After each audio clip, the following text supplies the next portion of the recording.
Hello everyone, and welcome to Starscream's Ghost, a Transformers podcast, an episode-by-episode podcast guide through the classic Generation 1 Transformers cartoon. I am Jeremy Graves, and as per usual, I am joined by my good friend, Mr. Andy Hanley. Andy, how the devil are you doing today?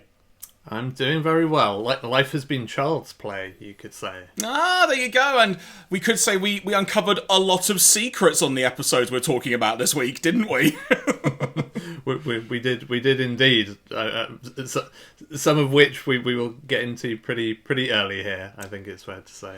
Yeah, we might as well just pretty much get this show going very, very quickly, folks. But before we do, if you want to find more information about the podcast, you can find us on Instagram and Twitter.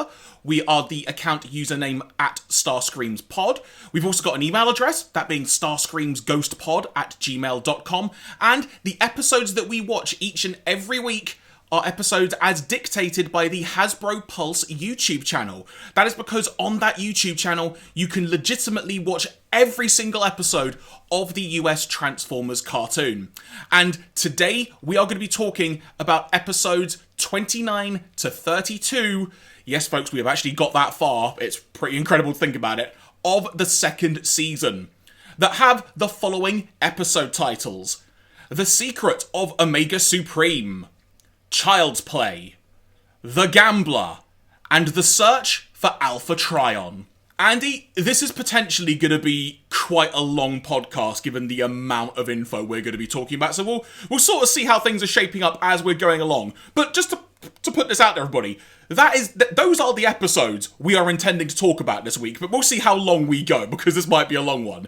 But Andy, general overarching thoughts on the 4 episodes we have to discuss this week?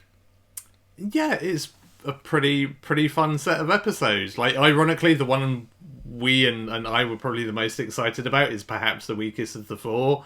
Like, spoilers, like Omega Supreme Secret is not really that impressive. But yeah, like, we get some origin stories for characters we've been bemoaning the lack of origin stories. We had a stealth 2-parter that I was really confused by and then wasn't, because like, oh, okay, this is just carrying on. Cool. We have perhaps the greatest 2 minutes ever committed to television, which we can talk about later. And then we have some lady Transformers who are really awesome, and now I want a spin-off series that I'll never get. So yeah, much to discuss. You have pretty much summed up my thoughts there. The fact we actually got episode-to-episode continuity that wasn't a 2-parter, I was shocked at. But it was a really pleasant surprise. And honestly, when we were kind of just looking at the titles of the episodes at the end of the last podcast and maybe trying to figure out what ones might be the best and weakest, I didn't expect Child's Play to be as, let's say, eventful as it actually ended up being. Yeah, it's a really fun episode as well. And who knew that, like, Toy Story stole all of its ideas from a Transformers episode? Oh, that will get some people talking. But before we get to that episode, everybody, we must first go to episode 29 of Season 2. That being The Secret of Omega Supreme. We begin with a massive rocket appearing from the ocean, heading to a specific asteroid in outer space, where it also lands. But then it activates some additional thrusters and begins moving the entire asteroid into a position orbiting Earth.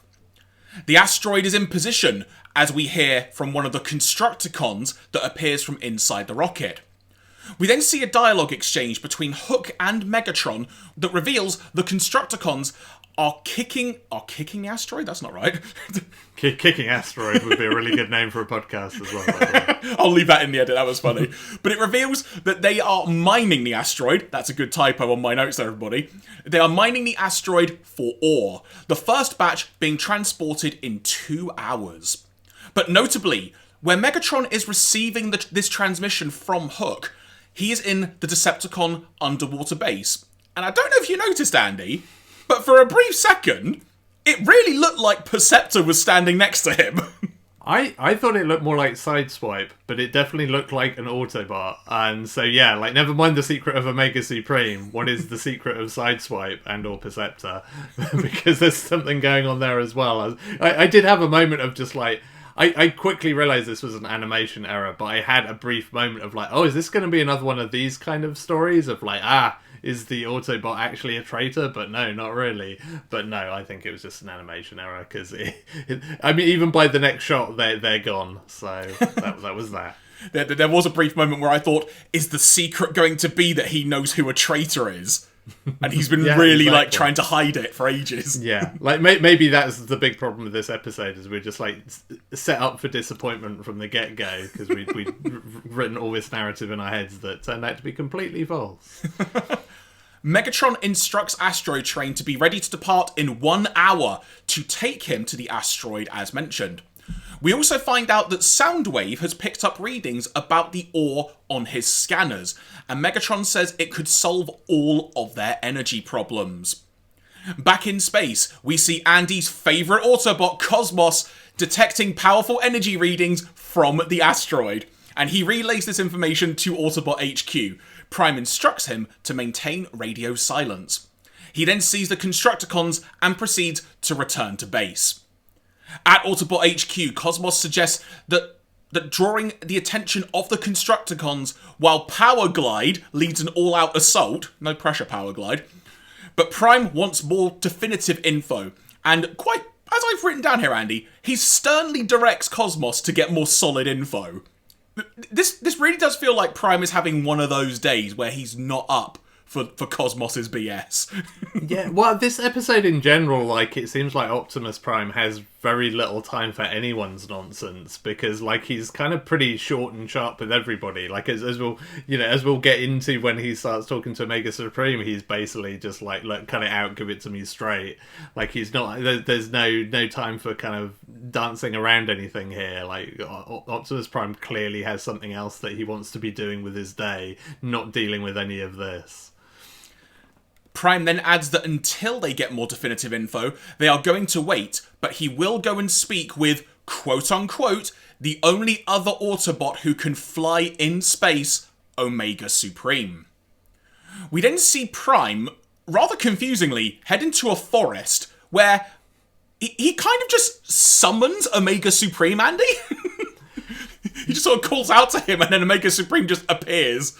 Yeah, I mean, the intimation seems to be that Omega Supreme is hiding, and it's like, well, how does I mean, that's literally what I wrote in my notes, how does Omega Supreme hide? Because, like, he's absolutely massive. I mean, this is, even compared to sending Jetfire in on a stealth mission, this is like, well, how do you, even in a forest, you're going to struggle to hide for long. I mean, I would probably just raise the question of, how does Laserbeak constantly get into Autobot HQ? Well, yeah, that is... It feels like one of those everlasting questions. Indeed. Once Prime has found Omega Supreme, he relays the details of what is occurring, saying that they may need his help. Omega Supreme, though, isn't interested in this, until he hears Optimus Prime specifically mention the Constructicons, and says, very directly to Prime, Constructicons, enemy. Enemies, die. A bit much at this point, to be fair. Which, I mean, that's fair for Decepticons, but yeah, definitely riled him a little bit. We come to find out that there has seemingly been a bit of a personal issue between Omega Supreme and the Constructicons. Prime tries to get him to tell him what's happened, but he won't. Question, irrelevant. Matter, private, says Omega Supreme. The best dialogue. But given that Prime is the Autobot leader, when he says that he wants to know what's happened, Omega Supreme relents, sits down like he's having a picnic or something, and begins to tell Prime. Now, interesting, Andy, and I want to add this a note before we go any further, because it's a fun little tidbit. Prime asks if Omega Supreme can talk like a normal Autobot, which really caught me off guard rather than the stilted dialogue. And Omega Supreme says just this once, he will talk like he did on Cybertron before the betrayal, quote-unquote. Would you like a fun fact about why he speaks in this way? Yeah, go for it. Hit me. So, according to the Transformers wiki, full credit here, the uncharacteristic eloquence displayed by Omega Supreme in this episode was actually the result of an error by writer David Wise, who was unaware of Omega's normal speech pattern and scripted the episode with normal dialogue. Dialogue editors were forced to insert Optimus Prime's request for Omega to talk like a normal Autobot to make this flashback sequence work. To be fair, if I was the writer of this episode, I would also forget, quote unquote, that Omega Supreme spoke that way, given that he's having to narrate the entire episode. It's like, no, I'm not writing an entire episode in, like, 2-word, like, single syllable sentences. Like, I'm not doing it. You can't make me. I'm just going to write him normally. Because, I mean, to be honest, it really makes sense in terms of actually putting this story across, because it would be interminable to have to watch the entire episode with Omega Supreme trying to, like, narrate it like that. So having him just be like, alright, yeah, I'll just talk normal, is kind of the most sensible thing that I think you could do with this. So, like, deliberate or accidental, like, kudos for probably actually making the right decision. So before we get into the flashback itself, Andy, so far, set up for the episode, what are you thinking at this point while watching it? Yeah, I mean, it's sort of, it's kind of, you're pretty typical, like, grab the energy source of the week on one side, but then it quickly becomes clear that that's kind of just an excuse to get to the meat of the story. Again, it's like, well, this has been the thing we've seen in a few episodes now, where things are set in space mostly just so that Omega Supreme can get involved, because, as mentioned, he's one of the few Autobots that can fly in space. So yeah, but I mean, I was definitely into, I mean, how many times have we mentioned, like, oh, it's really annoying how this major character has just been dumped into the show without any exposition about why he's there or who he is or anything. And kind of like double ears pricking up about also the Constructicons, who we kind of had a similar beef with, that they would, they just appeared, and we kind of made up our own headcanon of where they came from and assumed that they were, built on Earth like the Dinobots, but apparently not, as we will come to discover. We'll come back to that point about the Constructicons' origin, because what we're about to talk about certainly adds to the origin. It also creates a potentially glaring continuity issue from a previous episode. We'll get into that. So, we see the story unfold before our eyes in the form of a flashback with, as you alluded to, Andy, both Prime and Omega Supreme adding additional narration for context as we go. We find out that Omega Supreme was once one of the Guardian robots of Crystal City on Cybertron. This was a fact actually that even Prime himself wasn't aware of, but remembered Crystal City and described it as being the most spectacular city on Cybertron. Omega Supreme say he loved the place. As Omega is walking back to the city after what I've eloquently put, Andy, as a doctor's checkup, because it's a weird thing to imagine, a doctor giving Omega Supreme a physical or whatnot. The Constructicons arrived to do maintenance on some foundations. We find out that they were not only friends of Omega Supreme, but they also built Crystal City. However, Megatron is waiting nearby in the wings, so to speak, with a new robot he has constructed called Robo Smasher. Like, kudos to Megatron for the naming there. Like, we've made a lot of fun of names of things in the show, but if you're going to do something evil, why not call your machine the Robo Smasher? It's a great name. Fantastic. It's a great name.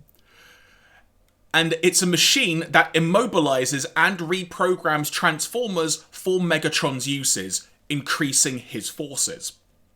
Based on what we see, though the Constructicons have actually got Decepticon emblems on them at this point in the flashback, they are in fact good at this point, so that muddies the waters quite a bit. But Megatron alludes to the fact he wants to use Robo Smasher to reprogram them. Omega is on guard duty, so to speak, and the Constructicons head inside to do their maintenance. Omega narrating what happens next he wasn't aware of for a few hours. The Constructicons are inside, but they encounter a locked door, which you'd think if they're frickin' Constructicons, they might be able to open a frickin' locked door, but that's beside the point. They are then ambushed by Megatron and Robo Smasher, and we are assumed they are reprogrammed. Outside, seemingly a bit later in the day, the Constructicons arrive and tell Omega Supreme the capital city is being attacked, and help is needed urgently. Omega is conflicted about this because he's meant to be guarding Crystal City and he can't just leave his post, but the Constructicons say they will guard Crystal City in his place while he goes to help. It turns out there was no attack in the capital city, and Omega Supreme arrives back to Crystal City, seeing it being knocked down and harvested for crystals by the Constructicons. At this point in the episode, Andy, we've got a commercial break, so I think this might be a good time to sort of just discuss maybe a few bits and bobs of the flashback so far. I am loving this flashback story. It's so good, and the fact we see more of Cybertron, we get to see a different side of Omega Supreme I actually don't think I was aware of, despite kind of being sure I've seen this episode before. Child Jeremy must have just forgot it, but I am loving the whole build behind, just the whole build-up of the story, and it actually makes logical sense, everything they're telling so far, barring the fact that the Constructicons have got Decepticon emblems on them. Yeah, I mean, I'm always a big fan, as we've sort of discussed, of this show going back to Cybertron and getting to see a bit more of that, because it's really super interesting. There are quite a few things that kind of irk me about this story, like in contrast. Like, the Decepticon emblem thing is particularly... That's a really weird one, because it also irks me that, you know, the Constructicons don't have kind of like Cybertron versions of their transformed modes. Agreed. Which is like, you think about like season 1, like, yeah, episode 1, season 1, you get those great kind of alternate modes of like Wheeljack and Bumblebee and the Seeker Jets. And, you know, you get that with a few other characters like throughout, where you get to see what they were like when they transformed on Cybertron. And then the Constructicons, it's just like, oh, they're just still a dump truck and a cement mixer, because apparently, you know, heavy plant equipment is exactly the same on both planets or something. Which is kind of disappointing. And then, yeah, the Decepticon emblem thing is really weird, because that doesn't even require additional design work. It's just like, tell the animators just to lop the logos off, and, you know, just make them neutral. I think the part of this that I kind of don't particularly like is the whole, like, Megatron Robo Smasher thing. Because I feel like, especially, we've sort of, you know, we had that, like, public education video in a previous episode about like the Autobot Decepticon war that sort of made it sound like, you know, it was a very sort of naturally occurring civil war that sort of, you know, made sense and was kind of compelling, whereas here it's just kind of like, yeah, Megatron just roamed around and sort of like forcibly reprogrammed people, and that was it. And I don't know, I just find that way less satisfying than what tends to be like the general plot point of Transformers, and like the war came about, you know, because of a lack of energy and a sort of, you know, political schism in terms of how to deal with that, or, you know, whichever way you kind of swayed it, it was very much like people joined a side because they had beliefs and they had a reason to do it, rather than just like they were all forced to do it. Because it kind of recontextualized like all of the Decepticons of like, you know, Starscream, Soundwave, the whole lot. Like, have they all just been reprogrammed? Because that's what this seems to be suggesting, which is kind of like just sort of inherently makes that less interesting to me than these people are fighting for Megatron for a good reason, or what they believe to be a good reason. That's a very fair point, actually. I hadn't thought of it like that, and taking Starscream as an example, if we go back to the episode where they find Skyfire, and there's that initial moment where Skyfire is hanging around with Starscream as a Decepticon, and Starscream's like, it's great being a Decepticon, you know, you get to blow up stuff, or whatever it was he said. It does completely change the context of a heck of a lot of that. It also makes you wonder, like you say, who's actually been reprogrammed? Yeah. Or more likely that this was just something they wrote in for this episode and nobody'd considered it up until this point, which I suspect is what actually happened. But hey, if nothing else, at least we've already learned that the secret of Omega Supreme is that he's a gullible idiot. So, you know, it's like we can write that one off right away. As we come back from adverts, Omega Supreme says to Prime, the worst has yet to come. Which I've got to say, Andy, at that point I'm thinking, oh mate, you had a bad day. Yeah, this is a very bad day at the office for Omega Supreme. It is fair to say. Omega realises that this is all Megatron's doing and vows to save his friends and get revenge. He says that he tracked them for weeks and eventually is able to corner them, managing to trap them and begin restoring them each accordingly. With all of that seemingly completed and the Constructicons feeling sane, quote unquote again, they head back to Crystal City's location to begin rebuilding it. And honestly, Andy, that wasn't far-fetched, because based on what we've seen in other Transformers episodes, Transformers can build stuff really freaking quickly. Yeah, absolutely. But they encounter Robo Smasher on the way, and this is when we discover that apparently Megatron's reprogramming via the Robo Smasher is permanent and can never be undone. But there was more. Before the reprogramming, the Constructicons were each to their own, but Megatron had given them a new combined form, Devastator. We then see Devastator holding Omega Supreme in place as Robo Smasher begins to try and reprogram Omega Supreme. Robo Smasher was able to begin the process, but Omega was able to break free, fainting, seemingly, in the process of that. The Constructicons scarper. As the flashback concludes, Omega Supreme says that the Robo Smasher did change him, in that he now only feels hate for the Constructicons. They fled Cybertron in a starship, and he followed them for millions of years across the galaxy. When they eventually found Megatron on Earth, he followed them to Earth as well. Thus, Andy, explaining how both the Constructicons and Omega Supreme ended up on Earth. Yeah, and that does kind of, like, make sense, although, as you mentioned, like, that's not the story that we've had previously. Like, I forget what we were previously led to believe around the Constructicons, but I'm pretty sure it was not that. Yeah, so I'll finish this last bit of the story, as it were, but with the story concluded, Prime says that he wants Omega to stay here on Earth and take no action until he receives word from Prime. Message understood, Omega Supreme responds. So to put a pin on the conversation there for a second, the thing that does perhaps be a bit of it perhaps muddies the waters a bit is, like you mentioned, we were under the impression the Constructicons were made on Earth. The reason that I mentioned there is a continuity flaw here from a previous episode, in Desertion of the Dinobots, when the Decepticons are needing the Cybertonium, it was called, wasn't it? The substance they needed. Every single Transformer, barring the Dinobots, needed Cybertonium. If I recall, we don't actually see the Constructicons in those episodes, so we don't actually know for sure if they also needed Cybertonium. But based on that, shouldn't they need it as well? Yeah. I mean, I guess that's the thing. The fact that we didn't see them, gives you an easy out. I mean, I'm sure they didn't plan far enough ahead to, like, deliberately leave them out just so that they could have this big reveal. But you never know. Stranger things have happened. So yeah, I guess that's kind of fine, and that works. That you can certainly argue. Again, sort of, it's the weird thing, for me having come, because I thought I'd watched this episode in the past, but I don't think I had from seeing this. I don't think I ever saw this one. But it's like, my sort of, my Constructicon like lore from the comics is that they were very much constructed on Earth.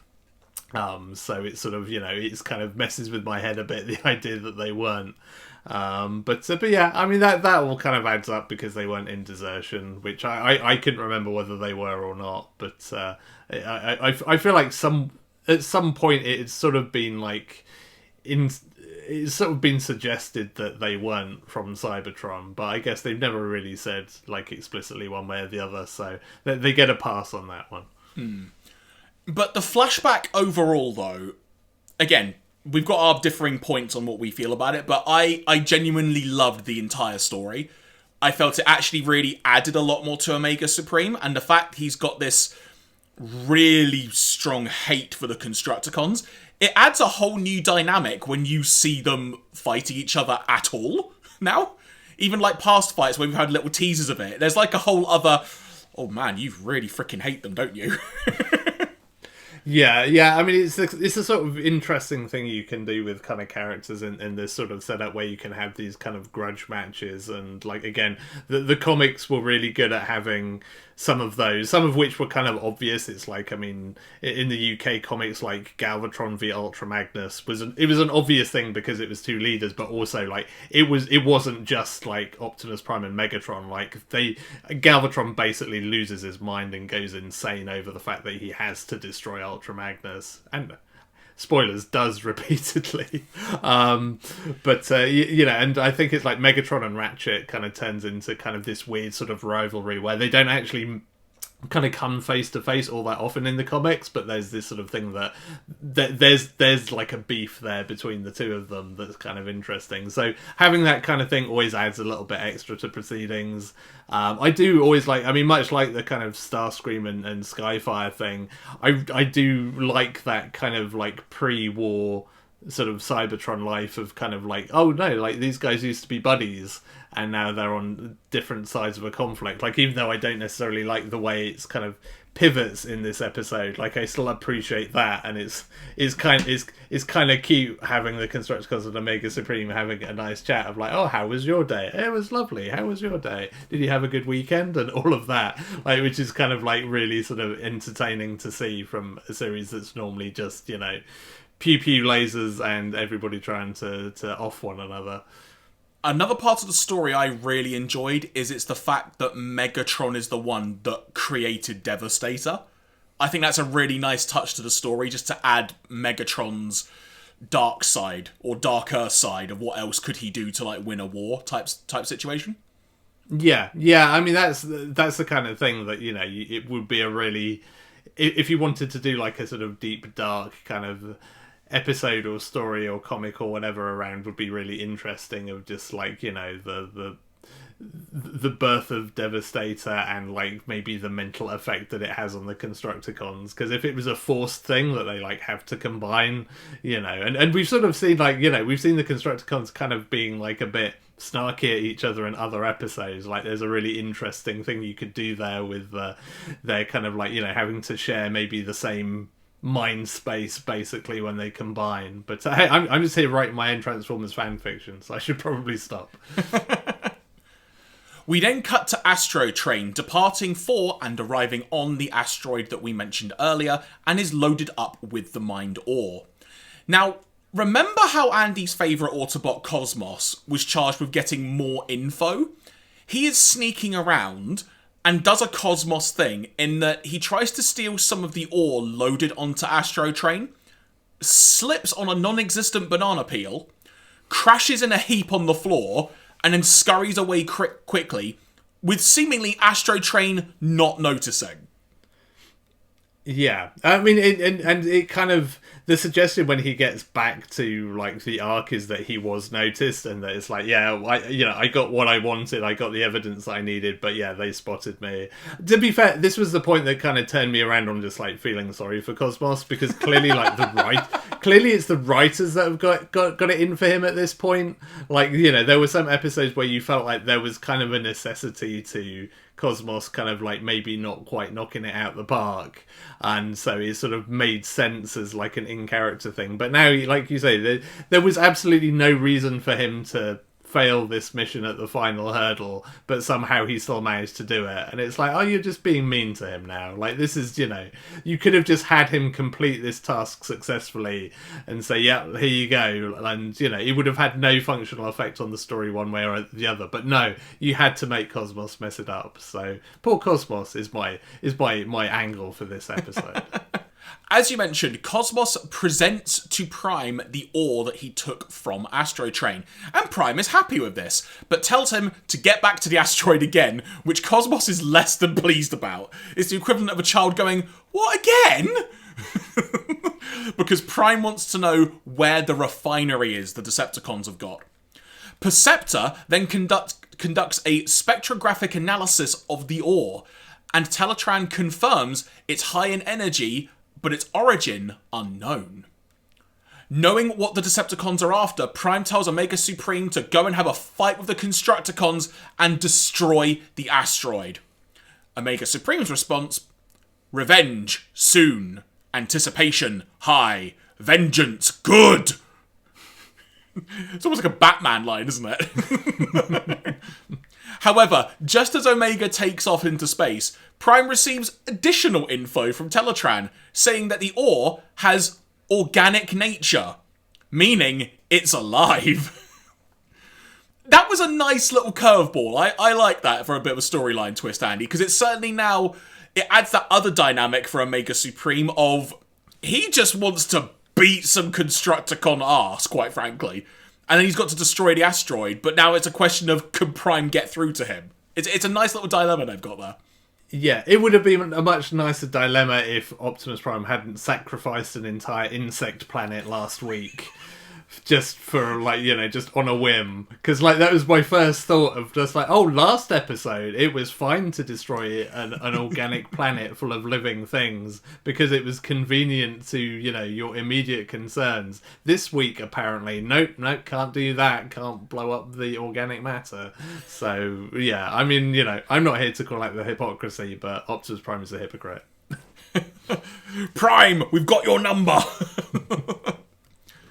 On the asteroid, Omega arrives and is greeted by the Constructicons with laser fire. At that moment, Prime tries to issue updated orders to him, but Omega Supreme just switches off his communicator. A fight then begins, but takes a unique turn as Omega tries to punch down on a Constructicon, but ends up splitting the asteroid in half, revealing a creature that looks very similar to what I'll describe as a metal scorpion. Not Scorponok, but it is the first thing I thought of. Because it turns out the asteroid was an egg. Sure. During all of this, at the refinery where the Decepticons are, we get a glimpse of the Decepticons' refining process, but we see it fail. The creature is not happy, but flies to Earth. Omega's priority, though, is ending the Constructicons, to be put very simply. Teletran then picks up the creature on its sensors, and Cosmos has been able to find the location of the refinery about 10 miles away, north of Mount Mackenzie, he says. Reason I mention that, Andy, is because in doing some further research, apparently that is legitimately a place in British Columbia. Yeah, that's it's sort of an interesting thing actually about this series as a whole is they don't make up places. Like they always use, I mean, obviously like the alien planets. Forlon 3. Yeah, they're probably like unnamed alien planet from the other week is probably not actually a planet, but like all the places on Earth, they do seem to like always go for somewhere real, which is cool. Like, you know, so many shows just make up kind of, you know, random names, and I think there's something to just having actual places and locations that even as a kid, like, who was not massively knowledgeable about American geography, same thing.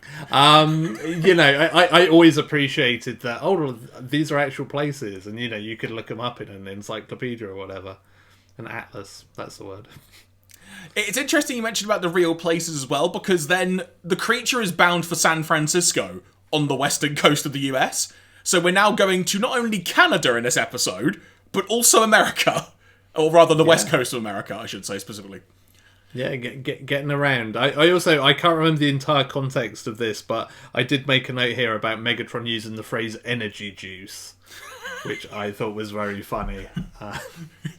It's his version of a can of Monster or something, I don't know. Yeah. Well, I mean, we know what the Decepticons do with Energon on their downtime, so maybe that's the euphemism. I just need some energy juice.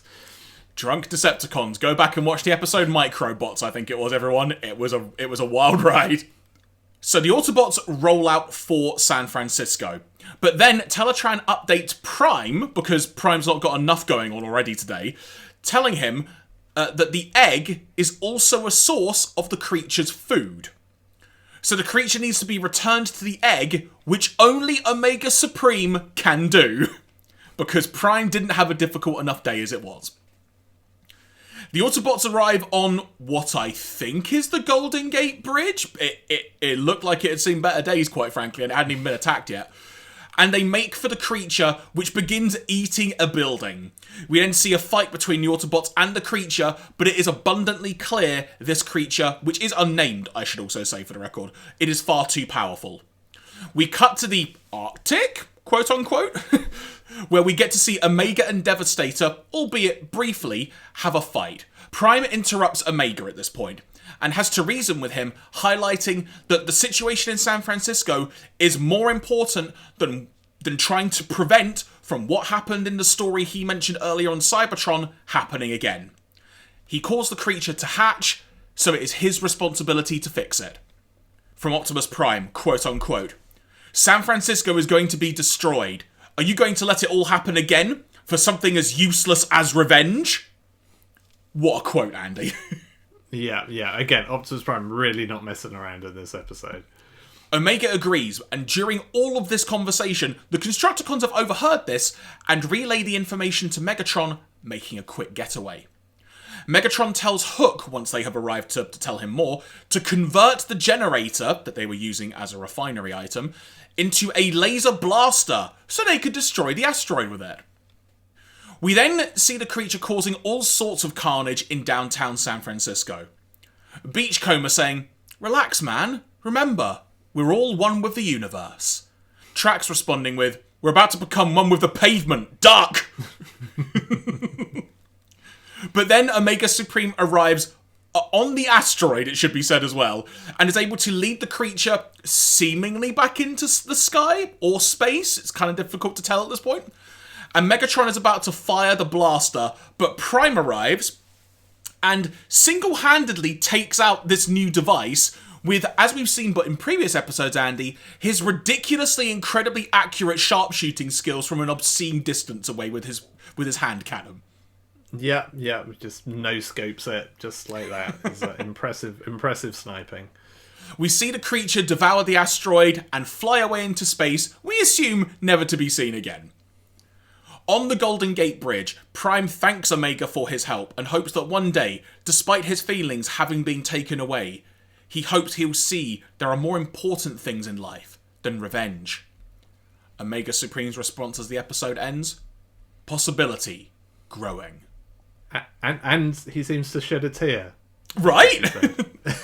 Which is, I feel like I should have been touched by, but I just kind of like found it mildly amusing. But it was just like, clearly there was just this sort of like, we need to show that maybe there is some emotion still to be found. And like, well, how do we do that? He's a robot. Like, just make him cry. Like, I know he's a robot, but just a single tear rolls down his cheek. Give him an Autobot tear duct, he'll be fine. So this episode overall, Andy, the introduction of the Scorpion monster was certainly a curveball I didn't expect. I enjoyed it as a concept, but this felt like it would have been a good scenario for this story to maybe have been spread out over 2 parts. So you could have had more of the Constructicon Omega Supreme beef, but also this going on, and it very much being more emphasised that there is a big morality choice here that Omega Supreme needed.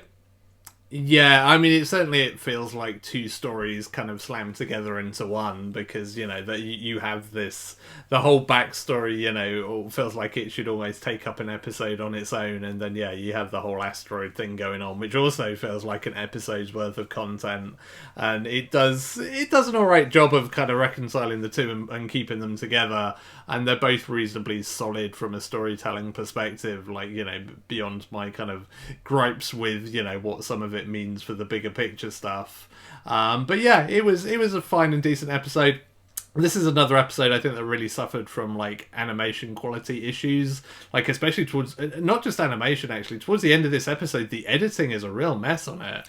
Like I'm not sure whether it's because they were short of animation and there are just some really weird cuts to try and hide that. Because there are some points where you get a shot, it cuts away, then it cuts back to that and kind of like repeats it effectively.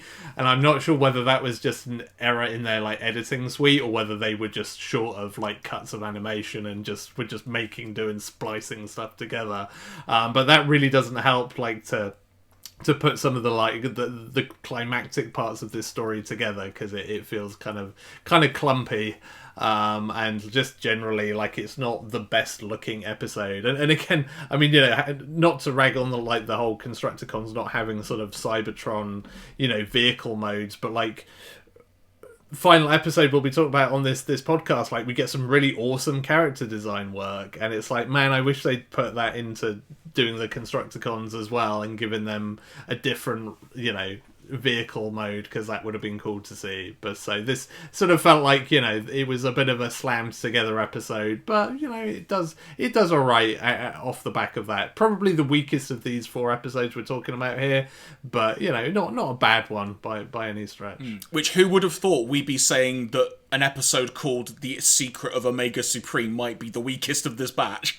Yeah, that's and in a way that is part of its problem as well. Like, that title sets up a lot, especially given the way we've been talking about this, and we've been talking ourselves into wanting a really big, grandiose Omega Supreme backstory, and then you kind of get it. It's like, yeah, that was all right, but we wanted the world, and we didn't get it. So that's probably on us partly.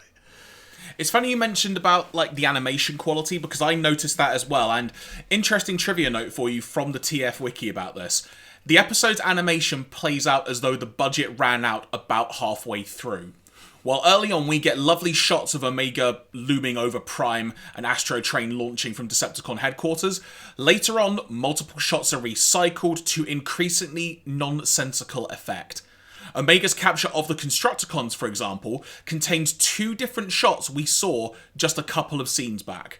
The refinery establishing shot is reused 3 times, and Prime's attack on the refinery reuses the same explosion 3 times in a row.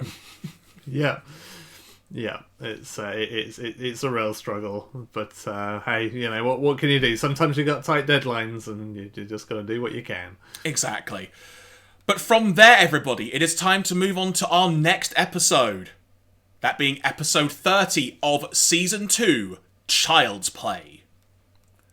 We begin, Andy, you could say predictably, I would say never in a million years would I have guessed this, at a completely packed baseball stadium where the Decepticons have halted play in a game because, as I've written it down, they've parked a space bridge in the middle of the pitch.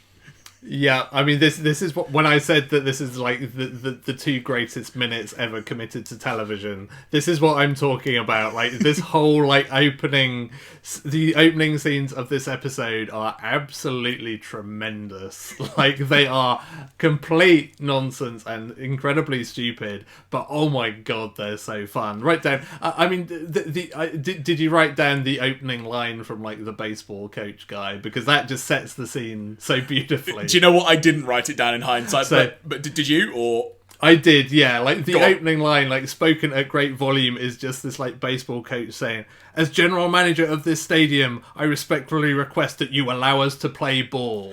And then it just pans from him to just Decepticons who, as mentioned, have just parked their space bridge. And it's just like, I was just straight away just bolt upright and say, "Yep, sold on this. I want more of this." And it only gets better. Megatron then says, "Since the humans are so eager to play, this stadium will make the perfect space bridge." So there's going to be a lot I'm going to be describing here, so hopefully I will do this justice. Thrust then encourages everyone to play by making his arm cannon a makeshift baseball launching machine. Yeah, it's so good. It's amazing. This prompts us to see Soundwave throw a human to Skywarp, saying, "Think fast, Skywarp, throw." We see Ravage chasing a human around the pitch, and so much more. "Okay, Decepticons, it's our turn to bat," says Prime as the others arrive. Rather, as the Autobots arrive, I should say. We then get a number of baseball-related puns and or parodies, with Starscream dropping 2 humans from the sky, but Inferno catching them with a giant net, and we audibly hear someone shout, "Strike 1!" We get Brawn launching Soundwave from 4th base to Starscream, who is on the space bridge at this point. "Strike 2!" And after Bumblebee successfully hits back some of Thrust's balls that he's launched from his arm cannon, Prime punches a rocket from Thrust into the sky while he is saying, "Time for a pitch hitter," which, for those who don't know, in baseball vernacular, that's a substitute batter, so that actually does make sense. All of this action leads to a mixture of Autobots and Decepticons being inside the boundaries, as I've written down, of the space bridge, tussling with each other, and Perceptor being on the outside, trying to make use of the control panel there to deactivate it. After Megatron is unceremoniously thrown outside of the aforementioned boundaries by Prime, he sees this happening, i.e. Perceptor using the control panel, and shoots it, the resulting explosion sending Perceptor within the space bridge's boundaries next to a bunch of Energon cubes. Then, the space bridge activates. And when Megatron realises he's just lost a boatload of Energon, he is not a happy camper.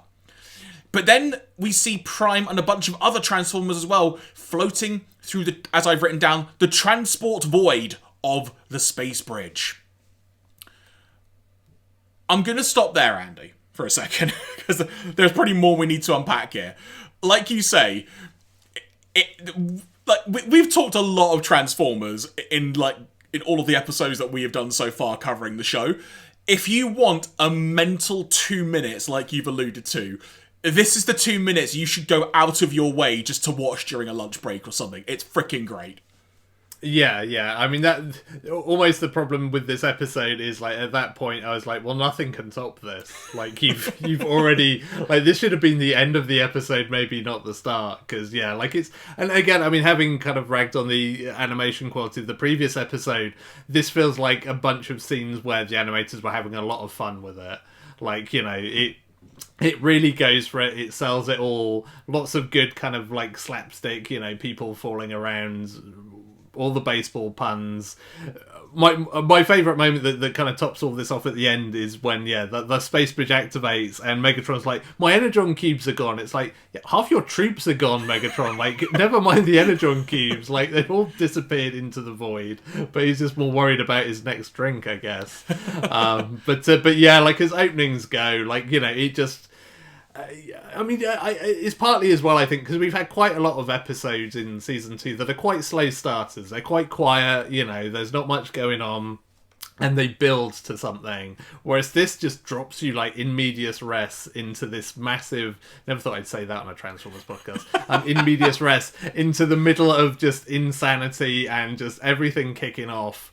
And that's kind of great. Like, I sort of wish this series did that a bit more often, of just, like, start with the big hitters, with every pun intended, and then, you know, let's build some stuff from there, because that was incredibly fun. And, like, I could legit just go and, like, watch those 2 minutes again right now and have just as much of a good time. So, yeah, if you've not watched this episode, just check out the start, and, you know, it's a good episode in general, but as a start to episodes go, it's fantastic. It is something very special. So, we've gone through all of that. The space bridge has hurled a bunch of Transformers away. Upon arrival, wherever they've ended up, because it turns out it's not Cybertron, we come to find out that the Autobots Optimus Prime, Inferno, Bumblebee, Perceptor, and Sideswipe, along with the Decepticons, Starscream, Soundwave, Ravage, and Thrust, have all landed on an alien planet. But we quickly come to realise this isn't a normal planet, as Starscream manages to open a giant jack-in-the-box and also get crushed by a massive squishy ball. Soundwave is then attacked by a giant alien cat-like creature. Thrust ends up being eaten by a fish, and Ravage is immobilised by a plant. Sentences I didn't think I'd be saying, but sure. The Autobots use this distraction to roll out, Energon cubes in hand, well, in Prime's trailer, anyway, and we come to find a building of some kind, like a deserted building, if you will. During all of this back on Earth, the space bridge has blown up. Problem, clearly. And the remainder of the Autobots head back to HQ to try and figure out where the heck their comrades have gone. Back on Mysterious Alien Planet, we suddenly see a giant green hand grabbing the Decepticons and putting them all in a single goldfish bowl. It turns out to be a giant boy who we later find out is named... Now, Andy, we're on an alien planet. We could have a very unique, thought-out name here for someone. You know, we had, like, the episode of The God Gambit where there were some unique names of characters on there. I did not expect the unique alien boy's name to be as simple as Aaron. Yeah, I mean, hey, you know, classic name across the universe, as it turns out. And we are in Aaron's bedroom. Now, the boy and his cat, who we come to find out is called Nitro, which is a great name for a cat. It really is. They are very happy with their new toys. However, Nitro knows there are more and tries to get them out of the building set, the building I alluded to a few moments ago, but to no avail. Thrust and Ravage both try to escape the goldfish bowl, but are both quickly caught. Thrust literally being held in airplane form by a piece of string tied to a drawer. Sucks to be him. And Ravage is put... Actually, worse for Ravage, Ravage is put in an animal cage with another pet and starts running on a hamster wheel. Yeah, which is great. He just goes for it as well. Like, it's not even, it's just like, oh, this looks fun. It's just like, it's the most cat-like thing. Well, actually, no, the most cat-like thing Ravage did was getting pet by Soundwave in that episode, which was adorable. Yeah. But the second most cat-like thing Ravage is like, oh, a toy, I'll play with that. Every robot for himself, shouts Starscream as he and Soundwave break the remainder of the goldfish bowl and make a run for it. Soundwave is caught and is put in a toy box, and the funny-looking one, as Aaron describes Starscream, manages to get to the building set, but sees the Autobots are there and promptly begins to attack them, blowing up some of the Energon cubes. Of course, this causes smoke, which the boy notices emanating from his building set. Everyone runs out of the building, that being the Autobots and Starscream, to preserve the remaining Energon. Once this is done, Starscream is scolded by Aaron and is put in a toy box. There's a pattern forming here, by the way. This is the point where Aaron formally introduces himself and is grateful for the Autobots' help. Just when it looks like we're gonna get some answers, Aaron's parents, well, we assume it's their parents anyway, come into the bedroom because of the smoke. You know, like good guardians/parents should do. Aaron explains what happened and proves it by showing his parents the Decepticons, who are freaked out and are also attacked by them. But that doesn't stop them gathering them up and putting them all now in a single toy box. Unfortunately, Nitro leads them to the location of the Autobots, because they were hiding in a drawer at this point. The mother is freaked out and says they are going to call the authorities. Pause for a break there for a second, Andy. There's a lot going on here. I really like the way they've set up this whole kid's bedroom thing, and the fact they're just really tiny creatures now on a giant alien world. You could argue it's some very simple and perhaps stereotypical, like of Honey, I Shrunk the Kids type stuff, but it works really well in this context because they actually utilise the Transformers' abilities within that context. Yeah, I mean, this kind of like setup is like a classic, and I'm not sure it's overused necessarily, but it's like it's a well-used trope for a reason, and that's because it's really goddamn fun.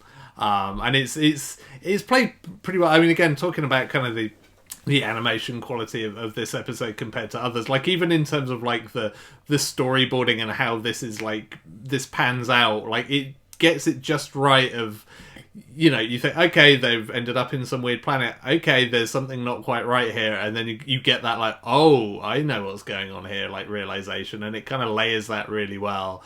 But yeah, it's just a lot of fun. Like, it's a thing that you can do a lot of interesting stuff with, you know, like I say, Toy Story saw this episode, you know, the director clearly watched this episode and was like, haha, when I grow up, I'll do this, and make millions. Because, you know, no one's ever done this before that. Yeah, I'm a bit of a sucker for this kind of thing. Like, I think it's always a really good fun vehicle for doing this kind of stuff. And yeah, this does it really well. And yeah, so some really great moments. Like you say, Thrust being like, haha, piece of string's not going to hold me down. Is like, oh no, it is actually.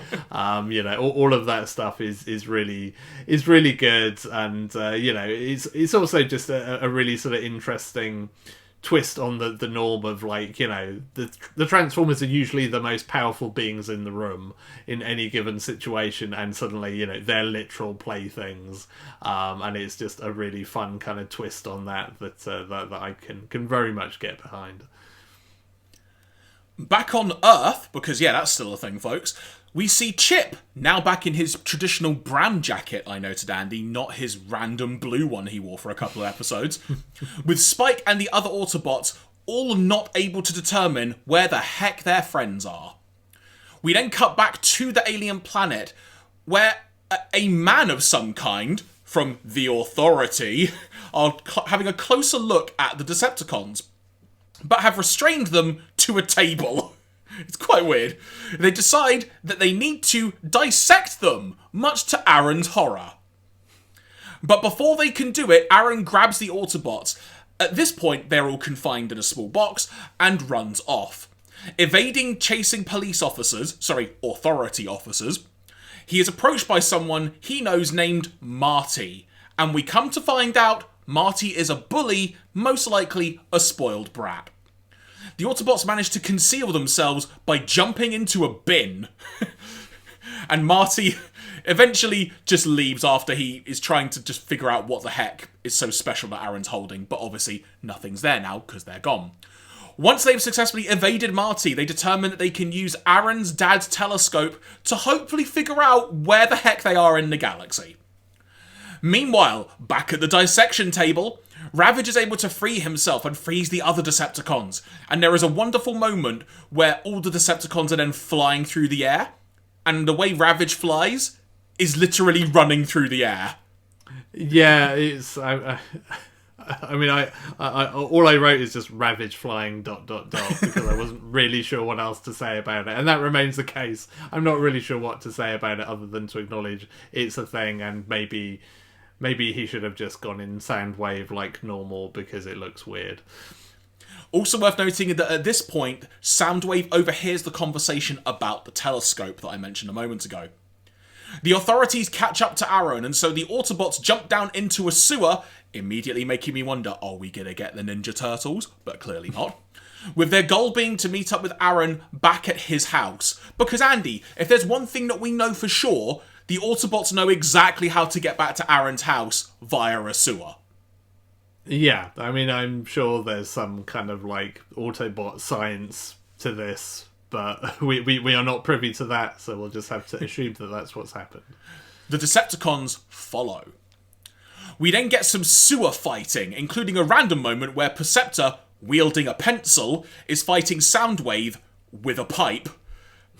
Perceptor saying, quote-unquote, "The pen is mightier than the staff, Soundwave," which leads to Soundwave to just promptly just chop through the pencil.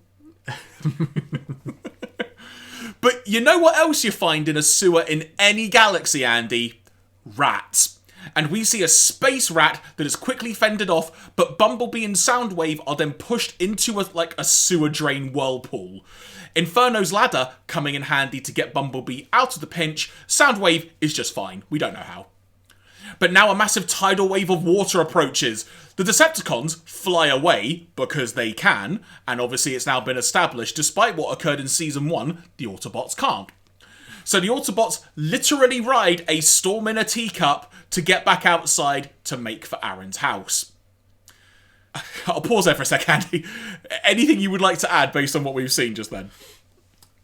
No, I mean, this is all good classic kind of, you know, the big people have been made little stuff, and it's all pretty fun and enjoyable to watch. Like, and again, I mean, we've talked in the past about episodes that kind of manage to mix things up a little bit when it comes to kind of fight scenes, and this is another example of that, where, you know, you can kind of make use of the size differential of, you know, Transformers versus World to do some fun little things, and yeah, it manages to squeeze some of those in as well, so still here for it.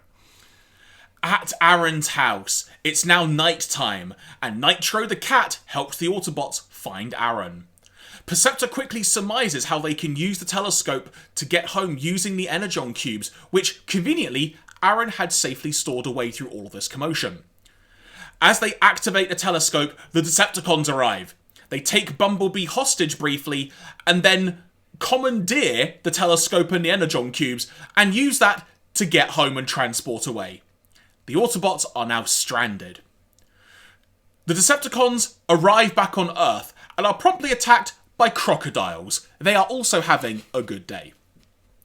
Meanwhile, Aaron has an idea of using one of his toy rocket ships to help get them home.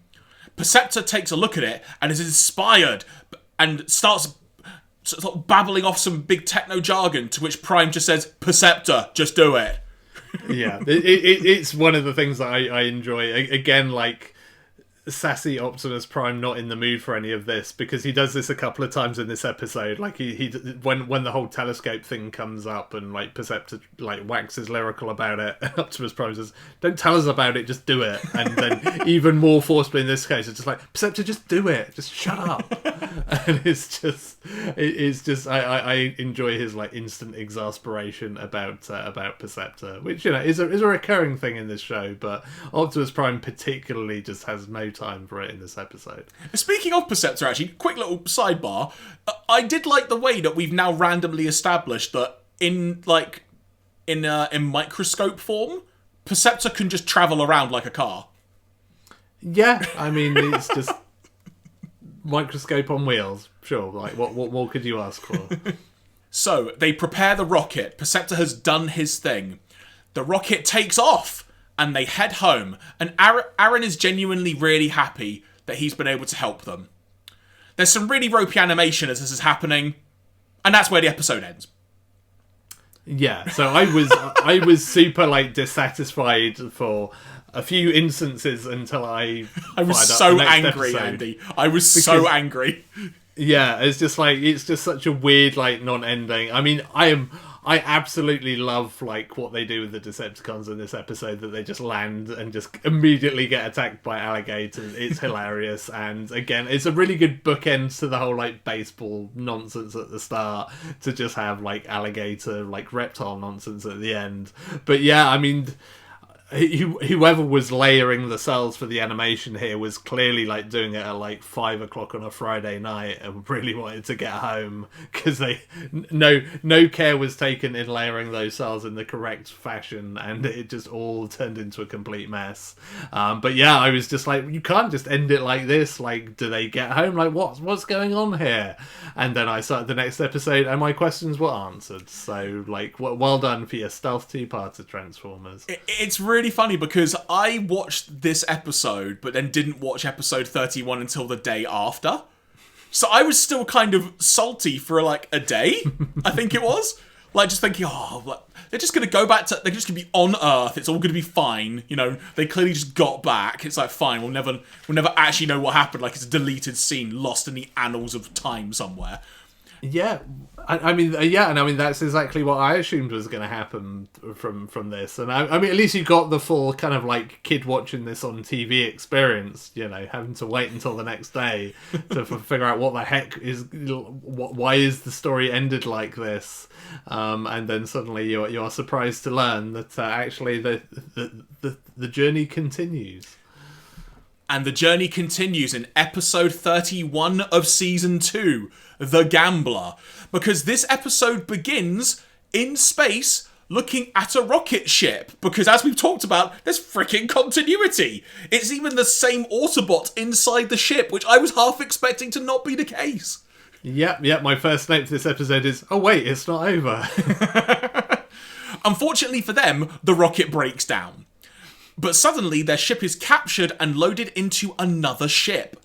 The Autobots are taken into a lab and loaded effectively into giant test tubes. This is when they are introduced to the captain of the ship. Now, full disclosure here, Andy, because this is going to be a recurring theme. I realise, having done some research after, the guy's name is Bosch, like the washing machines. However, all my notes, I genuinely thought he was called Botch. You see, I can tell you that I knew his name was Bosch straight away, because the dumb joke I wrote in my notes was, is he a drill sergeant?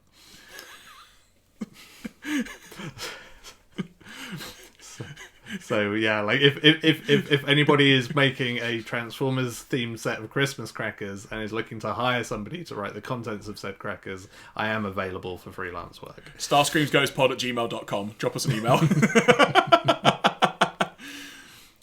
So that's really caught me off guard, sorry.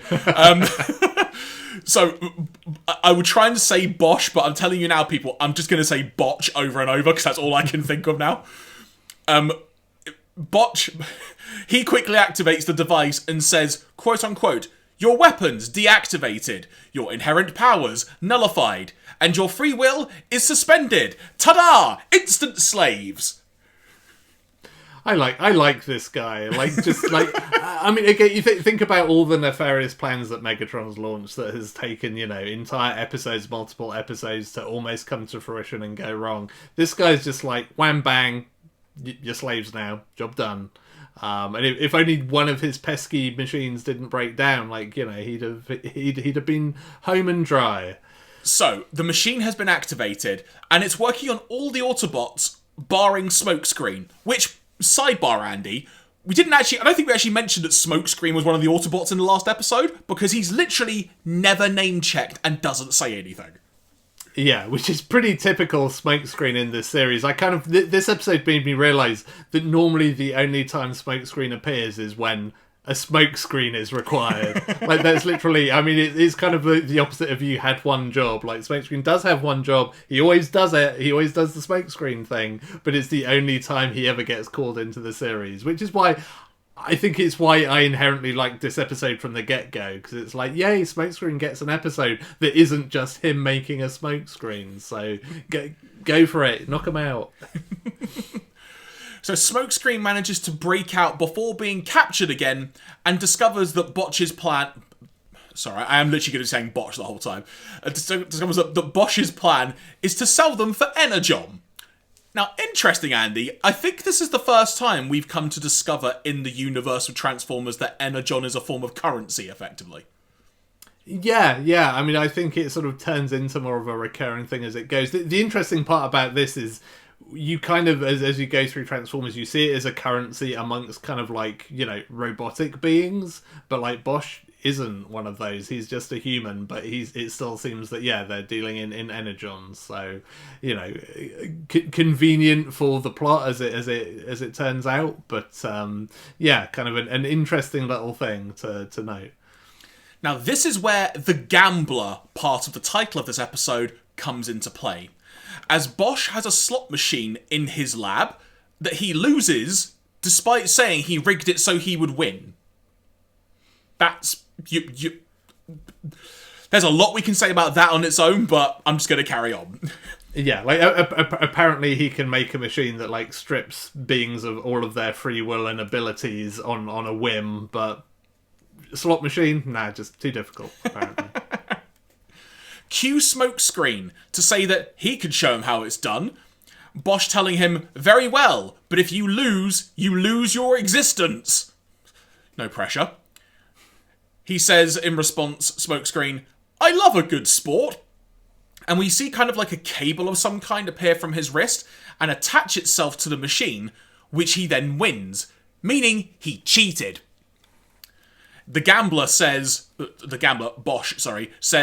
"Incredible, you're a gaming whiz!" Smokescreen says as the cable returns into his wrist, "It's all in the wrist."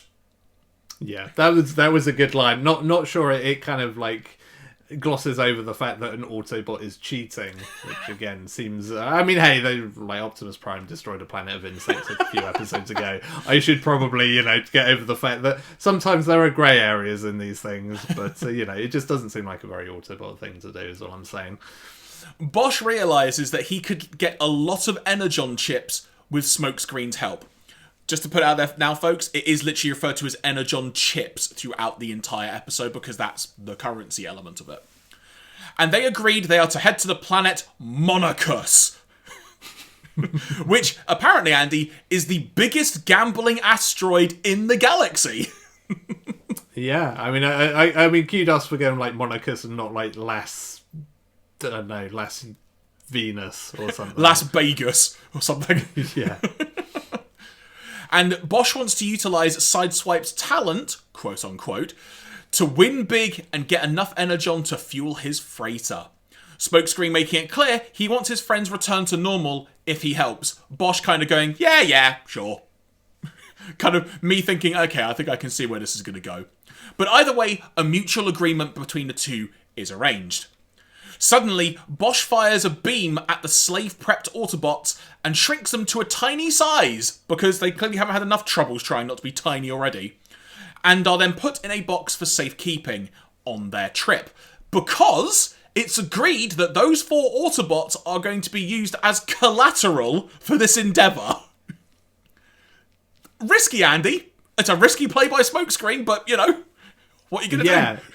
Yeah, I mean, I guess he didn't really have a lot of other options, but, you know, it's certainly... the funny thing about that is that there's not really any kind of thought that goes into it from Smokescreen's side. Like, it doesn't feel like he's kind of torn over, like, oh, I don't know, this is like, you know, the stakes are really high here. He's just like, yeah, sure, that's fine. It's only my boss and some of his buddies. Like, yeah, we'll gamble then. Fine. All I do is make a Smokescreen periodically, you know? Yeah, I mean, maybe there is some deep, like, disgruntlement of, like, well, I'll show them what else I can do. But which is kind of weird. You'd have thought they'd have maybe written, like, something a little bit like that, you know, because a lot of these other character episodes have had that sort of angle of just, like, you know, Autobot is a bit disgruntled that they're not really being seen for their true abilities, whereas this is kind of interesting and a bit refreshing in a sense that it's like it's just Smokescreen doing what he's got to do in the circumstances, and you know, there's not really any deeper thought or meaning to it beyond, like, hey, Smokescreen's a cheat, I guess, is the moral of the story. The 2 head to Monocus, but upon arrival, it seems they're not having much luck using the Autobots as collateral. They end up having to go to a colony named Sheol, Sheol, for anyone who perhaps couldn't figure out exactly how it's pronounced, which apparently is on the dark side of Monocus, or as I put it, Andy, the shady side of the planet. Yeah, fair. They see a gladiator pit of sorts, where we see 2 aliens that we come to know one of them is referred to as an animalian. Get it, folks? Get it? Embarking in a battle. It's the old can you last 60 seconds against the champion type scenario, with people betting money as this goes along the case as well. You have to pay 10 Energon chips to enter, and if you win, not only, Andy, do you get to leave with your life, you also get 100 chips! Bargain. Well worth it. It's like, yeah, I got my 10 chips back and then some. Yay. We are then introduced to Lord Gaikini, which I've described, Andy, as being the Transformers equivalent of a young Jabba the Hutt. Yeah, I mean, that was... I'd been having, like, background thoughts of this all feels a bit Star Wars, and that was the moment of, like, oh, this is actually quite a bit Star Wars. There's definitely some inspiration going on there. Actually, you know what? That's a thought. What year did Return of the Jedi come out? It was 82, 83. It's before this film, I think. Before this series. 83. So, yeah. So because literally this is kind of lifting the Return of the Jedi stuff in Jabba's palace. Like the Rancor pit and everything. Now you've mentioned it, it's just like, oh yeah, I wasn't wrong in thinking that. Yeah, it has all of that. And who could have foreseen this, given that Transformers the movie is literally almost just Star Wars? Like, you know... So, Gaikini offers 50 chips and 500% interest for the 4 Autobots. Though the offer is steep, as Bosch puts it, they're then told it has to be payable within the hour, otherwise the Autobots are his. Gaikini then has the Autobots prepared for fights tonight. We cut to a casino somewhere else on Monocus, where Smokescreen has clearly made a lot of money in the very short time they have. But, Andy, it's all gone to his head. And Bosch is trying to lead him away, given the amount of money they have is more than enough to, like, pay off the interest and also refuel his frickin' ship. Smokescreen decides he's going to do one more bet. He's going to bet it all. And you know what happens anytime someone bets it all, Andy? It comes back to bite them in the face. Because that little cable that I mentioned that allowed Smokescreen to, like, cheat, a creature which, sidebar, looks very similar to a Jawa from Star Wars, just saying, disconnects it, and Smokescreen loses all the money. It does make me wonder, Andy, like, yeah, another sidebar here. It feels like, in a weird way, though this does very much feel like a Star Wars story, It also, by the end of it, really makes it seem like there may have been a gambling thing going on in the US, because this feels very driven towards don't do gambling. Yeah, well, it's a weird thing, because, I mean, you think about the other cartoons of that era that had, like, PSAs at the end of episodes that would, you know, like, He-Man would sit you down and be like, kids, don't gamble on the horsies or whatever. And, you know, Transformers never did that. Like, they recorded some PSAs and never actually used them. But yeah, there's I feel like this is far more kind of like plot related than kind of trying to put this angle across. But yeah, like I mean, you almost... I guess it's mostly just plot related, but, you know, you do wonder whether somebody, like, had a word in their ear of, like, you realise you can't just have Smokescreen, like, win at gambling, because that would be a really bad message for the kids watching this cartoon. You've got to make him lose at some point. But yeah, like, it is absolutely... If this was a show that had, like, public service announcements at the end, it would absolutely be a, like, kids, gambling is bad for you, don't ever do it. And also, don't cheat. And well, yeah, I mean, it's kind of a double whammy, isn't it? Of like, yeah, don't gamble, and if you do, don't cheat either. Back at Gaikine's office, the Autobots are now his. Bosch and Smokescreen are given 2 passes to see the epic event that's going to take place later that evening: Animalians versus the Autobots. Good name for a film, if you ask me. Just saying. Yeah. Also, kudos for getting those flyers printed up so quickly. Like, you know, just straight to the local photocopier to be like, I need 100 of these. Smokescreen is not happy about this and threatens Gaikini before leaving with Bosch. That's when Gaikini sends his aide, Sleazardo, to keep an eye on them. Great name. Yeah, I mean, that is just that is a chef's kiss bit of naming. Like, love it. So, all this has been going on, but now we suddenly see Astro Train arrive on the planet and is carrying Dirge and Ramjet inside. The reason they've landed is because Astro Train needs Energon to be able to travel any further. The Seeker Jets head into town. Astro Train says to himself, quote unquote, "It's always the same thing. I fly to points unknown, exhaust all my fuel, and they get to have all the fun." I mean, he has a point, apart from the episode where he got to be, like, god of an entire planet. So, you know, it's not like he doesn't have any fun. Suddenly, while Dirge has a feeling that they're being watched, we suddenly see an unknown Autobot watching them. And he reports his location to something and says he is going to follow them. Elsewhere, in a bar more specifically, we see Smokescreen lamenting his cock up at the casino. Smokescreen saying, "Oh, if only I'd stopped before that last bet." And Bosch saying, "I know, if only I had an Energon chip for every time I've said that." Also, I now officially want this episode to be called Cook Up at the Casino. Because that's a much better episode title than The Gambler. But anyway. While they're talking, we see Sleazardo being manhandled by the bouncers at the door for reasons unknown. But during the commotion, Smokescreen and Bosch decide to check out the fight tonight, as it may be a way to get their Autobot friends back. Then, the unknown Autobot that I mentioned a moment ago suddenly helps Sleazardo, and Smokescreen is taken aback because he recognises the symbol on the chest, but has no idea who it is. "Great Cybertron! An Autobot!" says the unknown Autobot when he sees the emblem on Smokescreen's chest.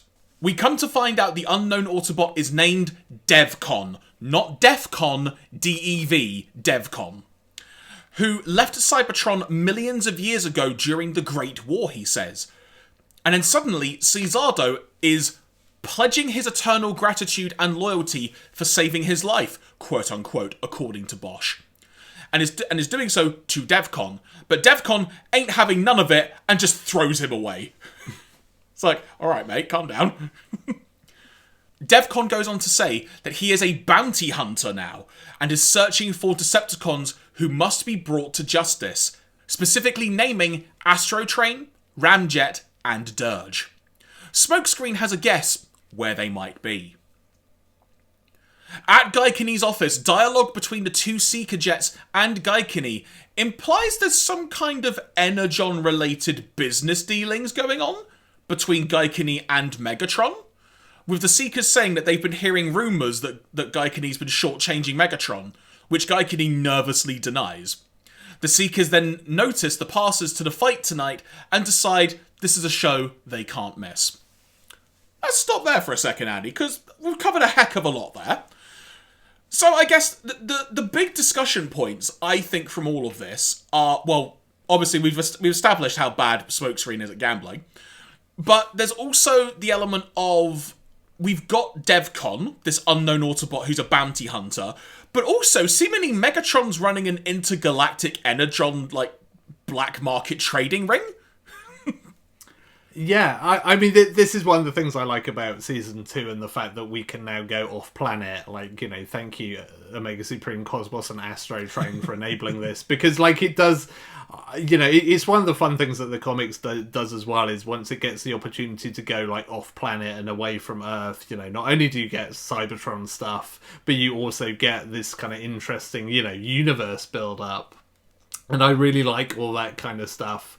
And I mean, I mentioned more talking about the next episode we're going to discuss about, it made me want a spin-off series. I forgot to mention, I also want a DevCon spin-off series. Yeah. Not just to find out that whether he was actually named after like a Comic Con in the southwest of England, but also like he has a cool character design and like an Autobot bounty hunter. Like we're recording this at a time when, there's just been announced that they're changing hands, like who's doing the Transformers comics, like moving forward. But that sounds like a really awesome thing to have, like a series of, like Autobot bounty hunter. Like, sign me up. I want to see what DevCon gets up to when he's not, having to deal with Smokescreen's mess. So yeah, like this is kind of the recurring theme over this episode and the next, is just like introducing these sort of, cartoon original characters that are really interesting and awesome. And it's like, I really wanted to see more of all of them. It's interesting you mentioned about the bounty hunter thing, because of course, another thing that's currently going on when we're recording this is, I think it's on Disney Plus, they're now showing the Book of Boba Fett. And of course, given all the frickin' Return of the Jedi references we've seemingly had in this episode, what's also in Return of the Jedi for a little bit? Boba Fett! And what's Boba Fett? A bounty hunter! Yeah, and I am sure, that is also absolutely not accidental here, but, nonetheless, bounty hunters are kind of cool and interesting for kind of episodic stories at the best of times, so yeah, give me an Autobot, because, I mean, again, like, the Transformers comics, like, had Death's Head as a bounty hunter who was, just kind of taking, any Transformers that he could get his hands on, and like there's some really cool, interesting stories with him, and he got spun off into his own comic series and stuff within the sort of the wider universe, and kind of got introduced into the Marvel universe. But an Autobot bounty hunter, like I just find that idea really interesting, and he's kind of like a cool customer in this episode that I would love to have seen be like a recurring thing. So, to have another pause in discussion for a second, Before we get to like the intergalactic trading ring side of things, perhaps as a note, would you like some notes about DevCon? Yes, please do. So, courtesy of the TF Wiki once again, DevCon's name is a play on the word DEFCON, an acronym related to military alertness. Although unconfirmed, it is thought, along with the embargo on the word nuclear, the writers of the Generation 1 cartoon were not allowed to use the actual word DEFCON in light of the heightened Cold War tensions at the time, thus requiring a made-up sound-alike word. Yeah, I did think that was maybe what happened there, because the 80s not really a good time to like casually drop like nuclear war references, because a little bit fraught, bit too soon. Another note for you, Andy. DevCon's inclusion in the Wreckers comic was due to writer Rob Gerbrandt being a big fan of the character. A serialised web series written in the style of Gerbrandt's Ape Link's war journals was planned to describe the fall of the Peace Marshals and DevCon's escape from torture at the hands of Cryotech. These were among many ideas that went unserialised as 3H Productions inched closer to eventual demise. DevCon's deep-seated anger and hatred of Cyclonus oddly alluded to throughout betrayal, subsequently went unexplained beyond a general distrust for Decepticons. So, betrayal being Enter the Wreckers Part 2 betrayal in the comic line. Okay, yeah, because I've read, I think it's just like the Wrecker's Last Stand is the only kind of comic that I've read from that series, but I should clearly check out more of it, since saying I want some DevCon, and DevCon is in it, and the Wreckers are cool, so I'm on board for that. I'll have to check it out.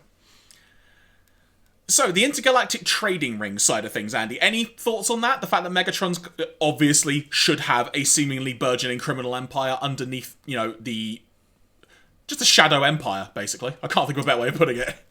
Yeah, I mean, again, I really like it as a concept. I mean, this is probably another thing that was quickly dashed off as a reason of, like, how do we get some Decepticons into this storyline that is very Autobot-centric? But hey, it works, and again, I mean, Astro Train is literally just there to ferry people around to other planets, because, it gives the writers some more depth and scope. So, well done, Astro Train, for existing. But yeah, I like it. I'm all for all of this kind of planet hopping that we're doing at the moment. We cut to later in the evening before the fight, where Gaikini is effectively giving the Autobots the fighting equivalent of Energon steroids. Just injecting them into him to make them be able to fight, but stresses that the effects will wear off quickly, ensuring their loss in the fight. Because it's bet rigging at its finest, everybody. Before the fight starts, Gaikini tells the rabid audience he will cover any of the bets on the Autobots, but says they won't last 2 minutes. But nobody takes up the bets before the fight begins. Enter the arena, and Prime is holding his own against an Animalian, which prompts a huge betting storm from the punters. Though conveniently, at that exact moment when Gaikini suddenly got a lot of money in front of him, the Energon effects wear off, and Prime is downed, the fight is over.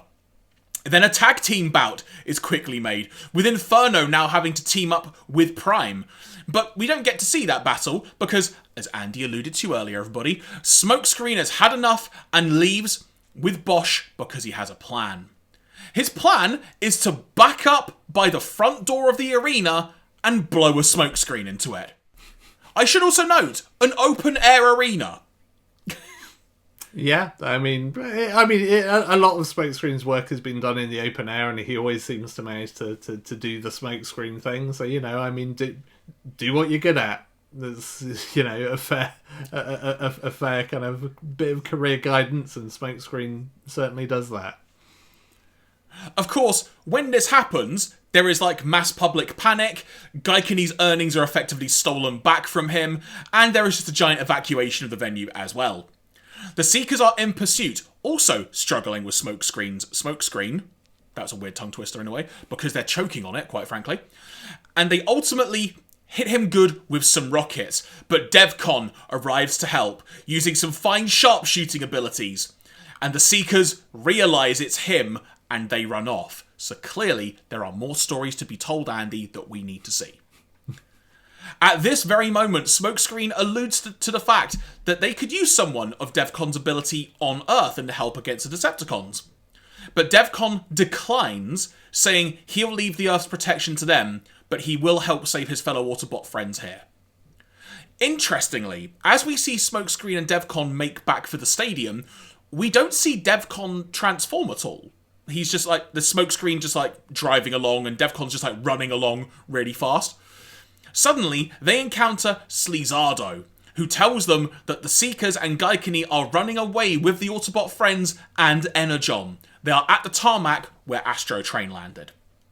Cut to Astro Train, where the Autobots are loading Energon into Astro Train, that being the slaves that I've alluded to, and a firefight then rapidly begins once Smokescreen and co. arrive.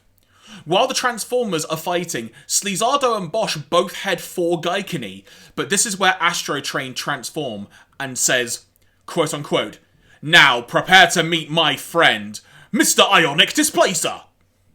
This is when Smokescreen does his thing again, blinding everyone in the area. Astro and co. fly away. But this is when we now get to see DevCon finally transform, and he is only a frickin' spaceship, Andy. Yeah, it's weird because I thought, like, when we didn't see him transform before, it's like, you didn't design a vehicle mode for him, did you? Like, you just made the cool robot mode and that was it. And I was kind of disappointed that they'd only half-assed it. And then it's like, oh no, actually, you were just keeping this in reserve so that you could have your transformation scene later. And I fully respect that. At this point as well, remember how earlier in the episode where Slizardo said, I pledge my allegiance to you because you saved me? He was saying that to DevCon. He now invites Slizardo to join him as his partner, which he does, and they fly away pursuing the Decepticons. I want to see this buddy cop series, Andy. Yeah, exactly. I mean, it does almost feel like somebody somewhere was hoping that they could maybe angle for that. Because, yeah, the fact that Slizardo, which, again, just for reference, great name. Like, you know, I mean, Slizardo and DevCon, you know, there's your kind of, like, buddy cop show right there. Like, it felt like maybe, especially, again, given that we have this in the next episode back-to-back, that you do wonder, like, given that this was also the height of Transformers popularity, whether there was some angling within, like, Marvel to be like, spin-off series, can we maybe do a thing? Because I mean, you know, the comic books were certainly trying it with, like, you know, Circuit Breaker and Death's Head, etc.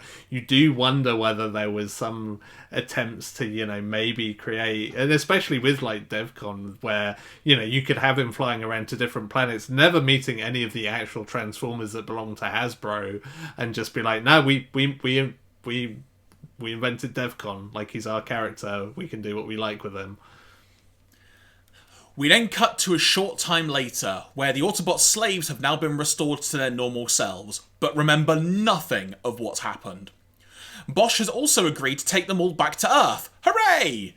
And they've used all their Energon chips in restoring the Autobots. So now they're out of money. Oops. The suggestion is made for, you know, let the Autobots have a little R&R, little rest and relaxation in the casino, which Prime is game for.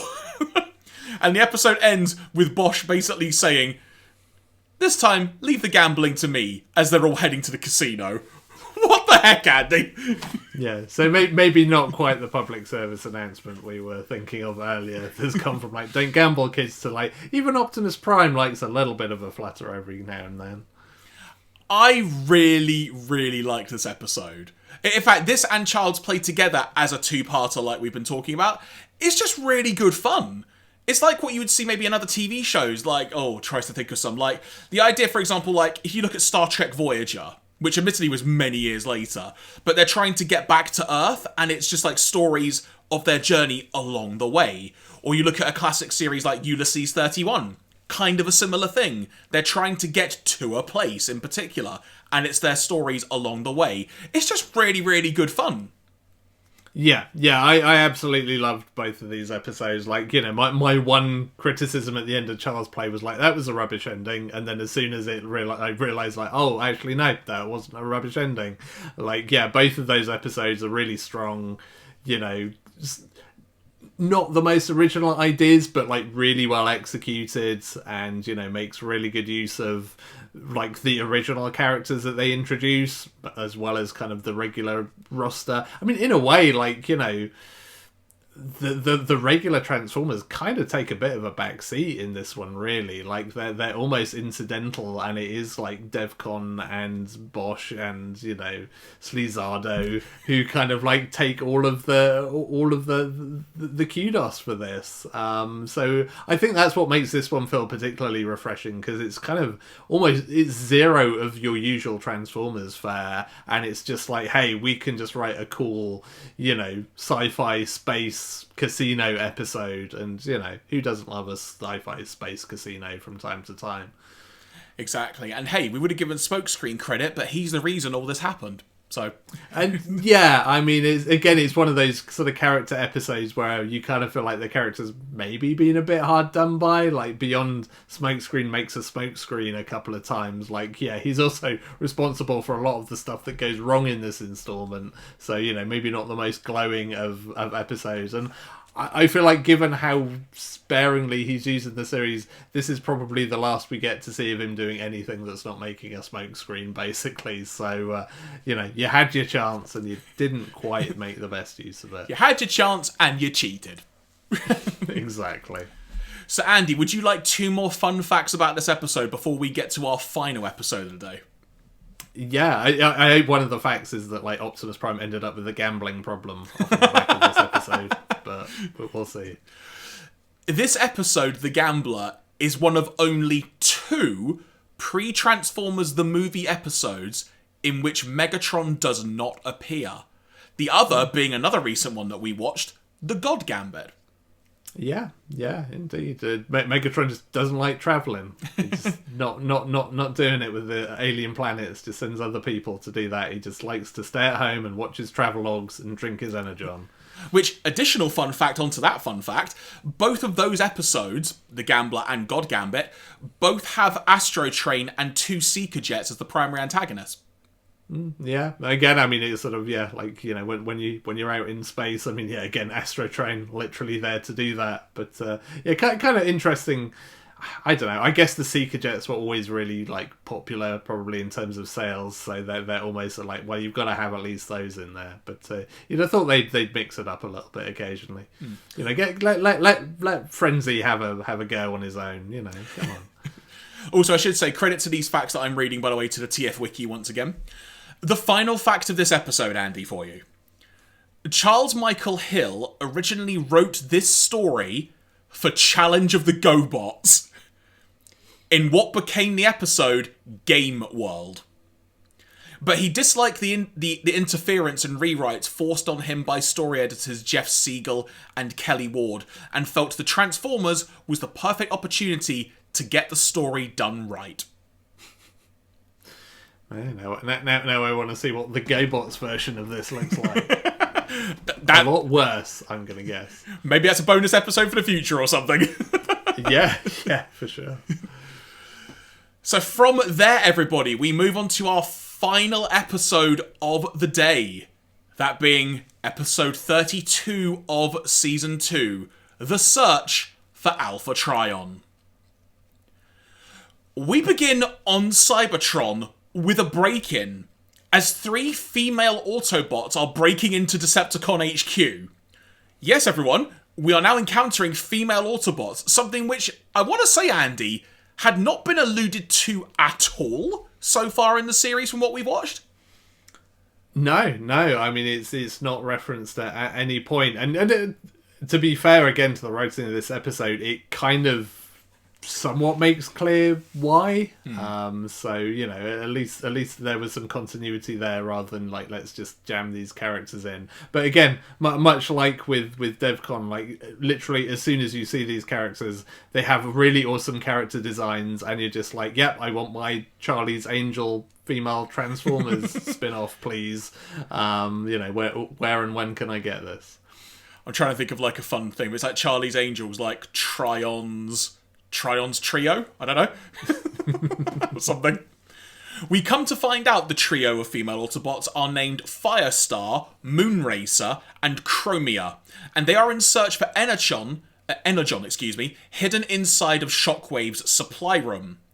Chromia then contacts Elita 1, another female Transformer that's now brought into the fold, so to speak, to give a status report. Elita, happy with the status, but urges them caution and complete the mission quickly. The 3 gain access to the supply room where there is tons of Energon, Andy. We knew that Shockwave was stockpiling Energon, but holy crap! Yeah, he seems to be doing all right there, but not so well on the security side of things. I mean, again, if you had Shockwave's lab gets broken into on your bingo card, then you've probably worn through that part of the bingo card because it happens so often. So, here's another sidebar, because I'm the one derailing all this now, but here's a Jeremy theory for how to make the continuity for that, what you just described as security, work. In Desertion of the Dinobots, when Carly and Spike were like roaming around Cybertron, and they seemingly shut down the main computer running things, what if that didn't get restored?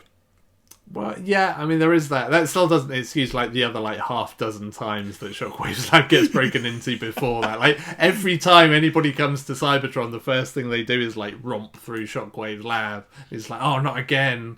And so, you know, he really needs to work on that. Get a burglar alarm, get a Ring doorbell, I don't know. Just do something, Shockwave. Now inside the supply room, Chromia and Moonracer begin immediately loading Energon onto Firestar, who transforms into a pickup truck of sorts. They're not taking very much though, and despite it being mentioned that their own supply is dangerously low by one of the others, per Alita's orders they just need to get what they need and get the heck out. As they're heading out though, Moonracer gets greedy, and manages to set off an alarm and get herself trapped in a cage. Chromia is having a hard time trying to get Moonracer out of said cage and just tells Firestar, roll out without us, we'll catch up.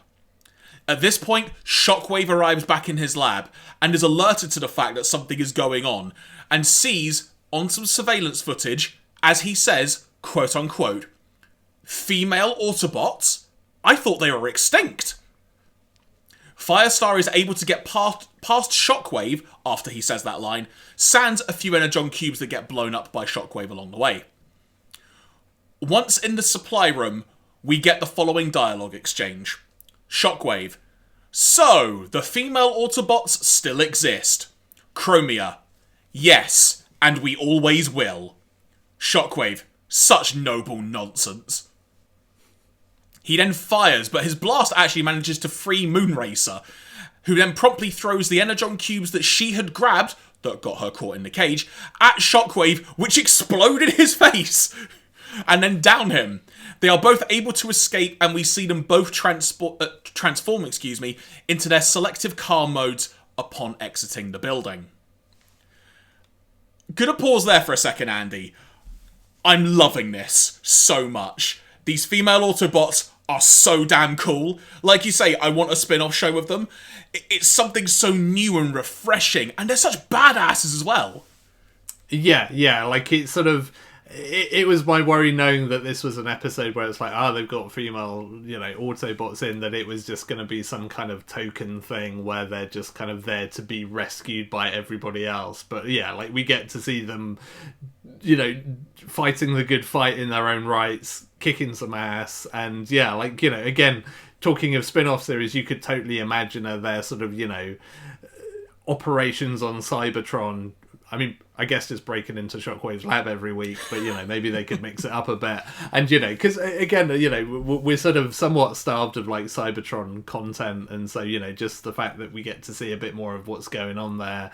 But, you know, you could totally imagine an entire series of them, you know, doing various, you know, breaking and entering, you know, sabotage, whatever it is, they're kind of like Autobot resistance back on Cybertron, where they're just like wreaking havoc. You know, sign me up. I want to see more. The two manage to catch up with Firestar, and Moonracer is regretting her actions, but Chromia rightly points out, we don't have time to waste, get a move on. That's because, unbeknownst to them, they are being pursued by one of Shockwave's Sentinel robots that I believe we saw previously, Andy, now that I mentioned it, in Desertion of the Dinobots, with the goal being to report their destination. They arrive at a checkpoint of sorts and request clearance to enter their Autobot HQ, which Elita 1 denies that request because they have company. Moonracer is then able to win back some street cred that she had lost earlier by blowing up the Sentinel, much to Shockwave's annoyance. But the key detail here is Shockwave now has an idea of where the Autobots' base might be. Shockwave reports the happenings to Megatron, and we also come to find out that Megatron is well aware of Elita 1 as a presence, and says that he is going to send a team to assist in capturing the female Autobots. Shockwave also makes it known to Megatron he now knows their approximate location. Back with the female trio, they unload the Energon into a hatch hidden underneath some debris, and they proceed to enter their underground HQ.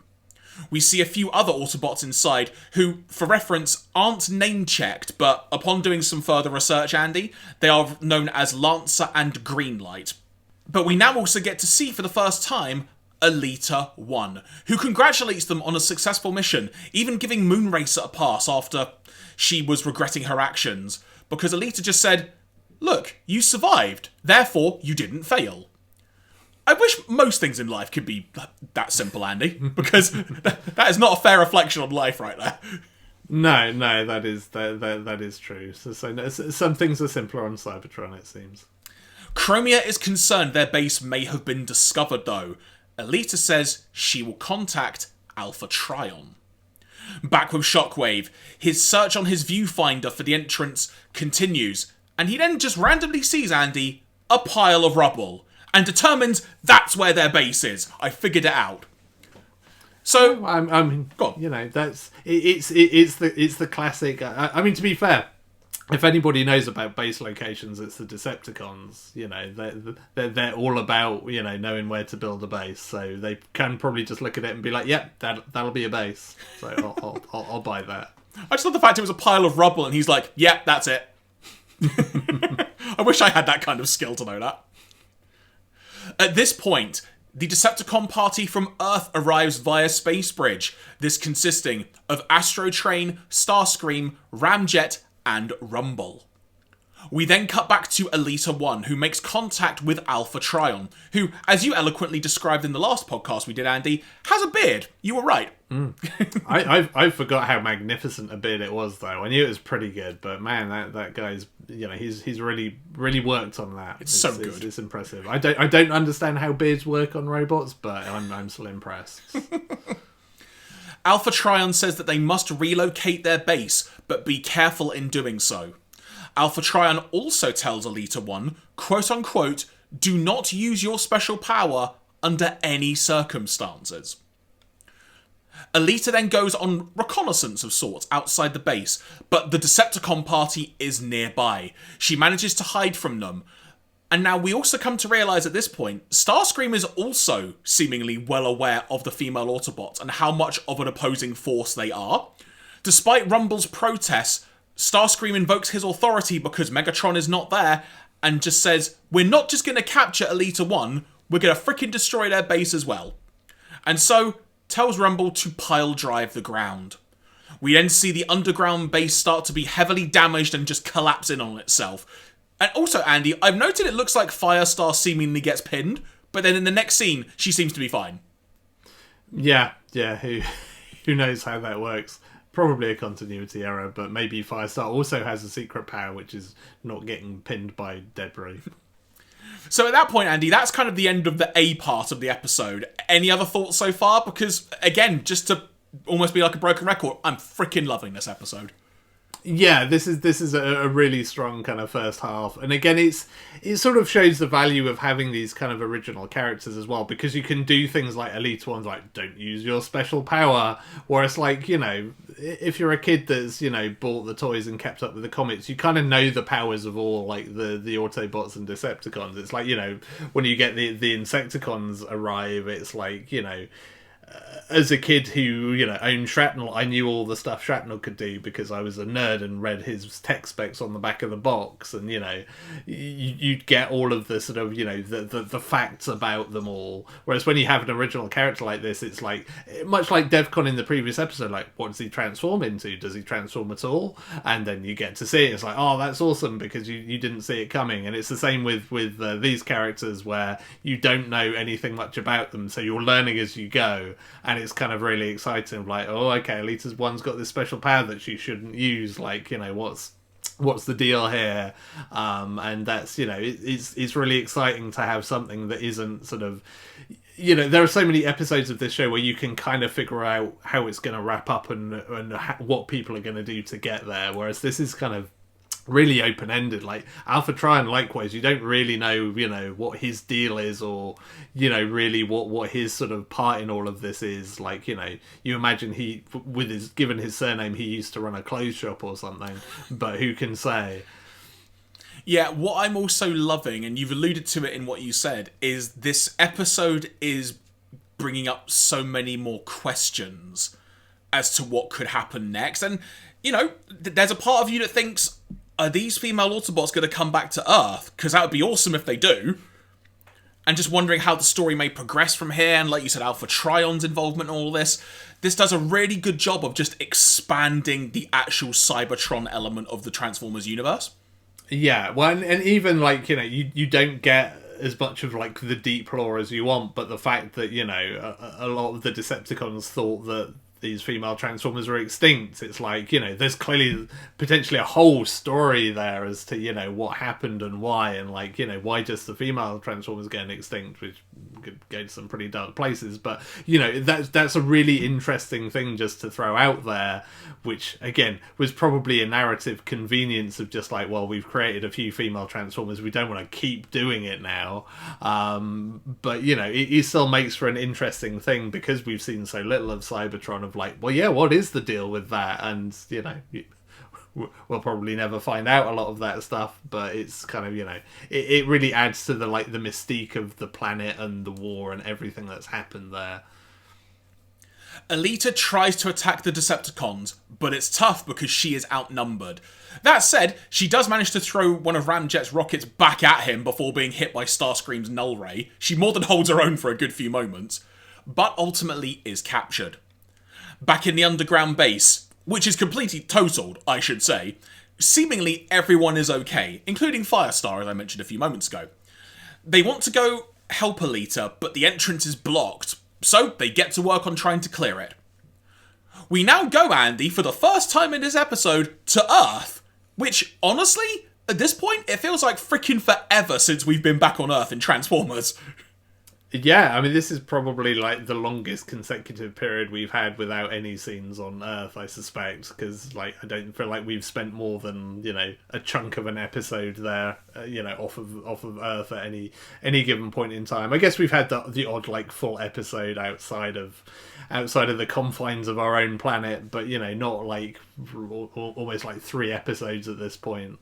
Yeah, I mean, because barring, you know, obviously the baseball section of Child's Play, and then ultimately, you know, the Starscream arriving and being attacked by crocodiles bit, we've basically not been on Earth for like a good few episodes, like you say.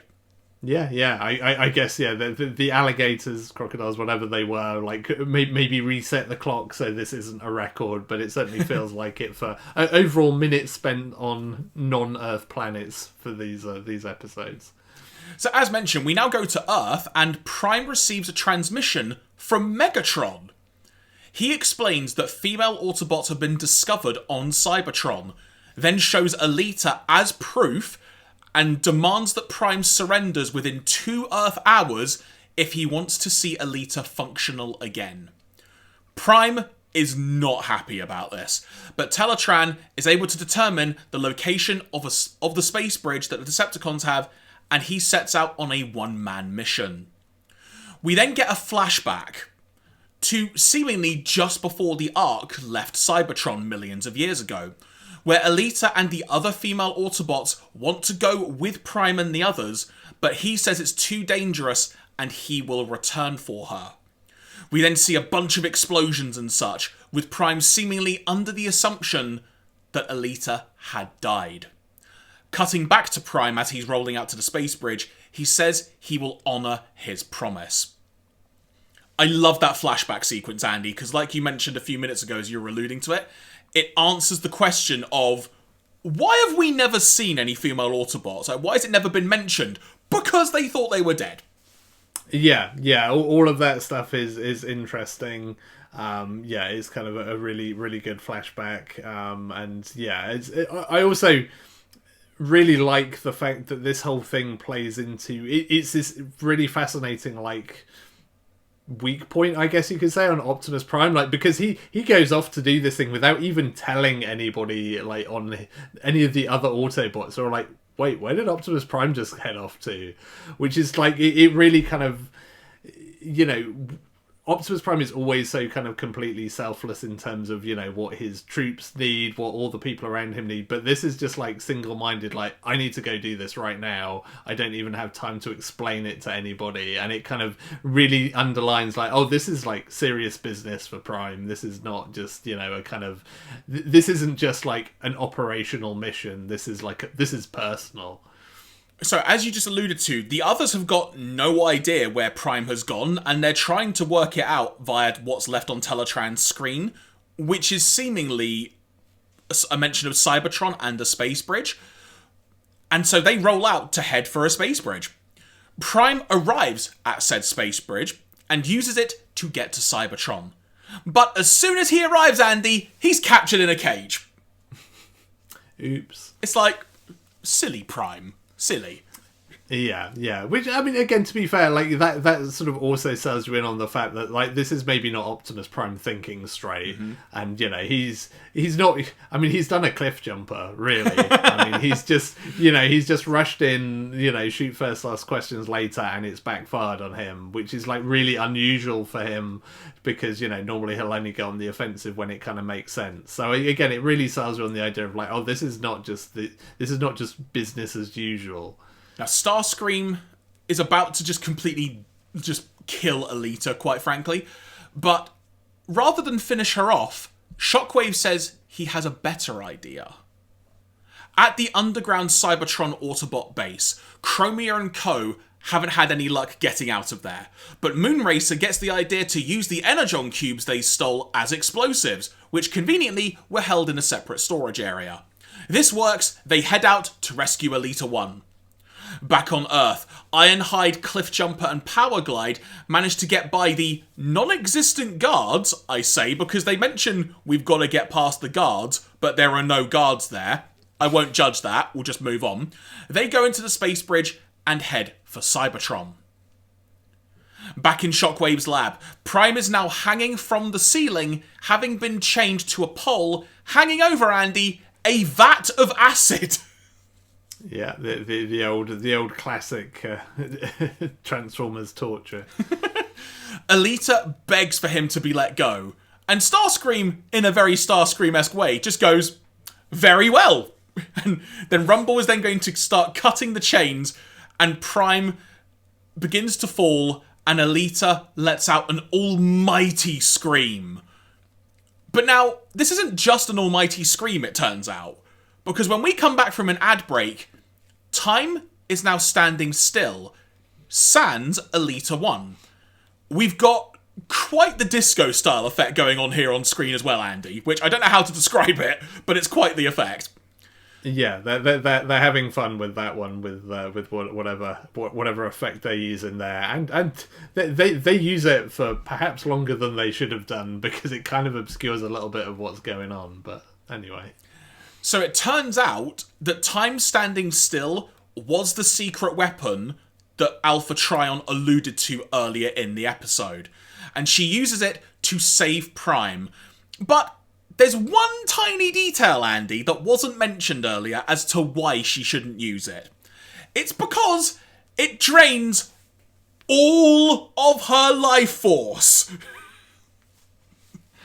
And she says that she has to be taken to Alpha Trion in order to be saved.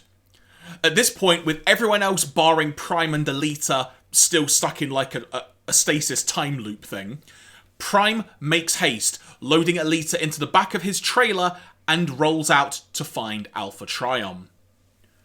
Inside, the Decepticons think that Prime has been disintegrated because when time keeps going again, they just see something melting in the vat of acid and think it's Prime.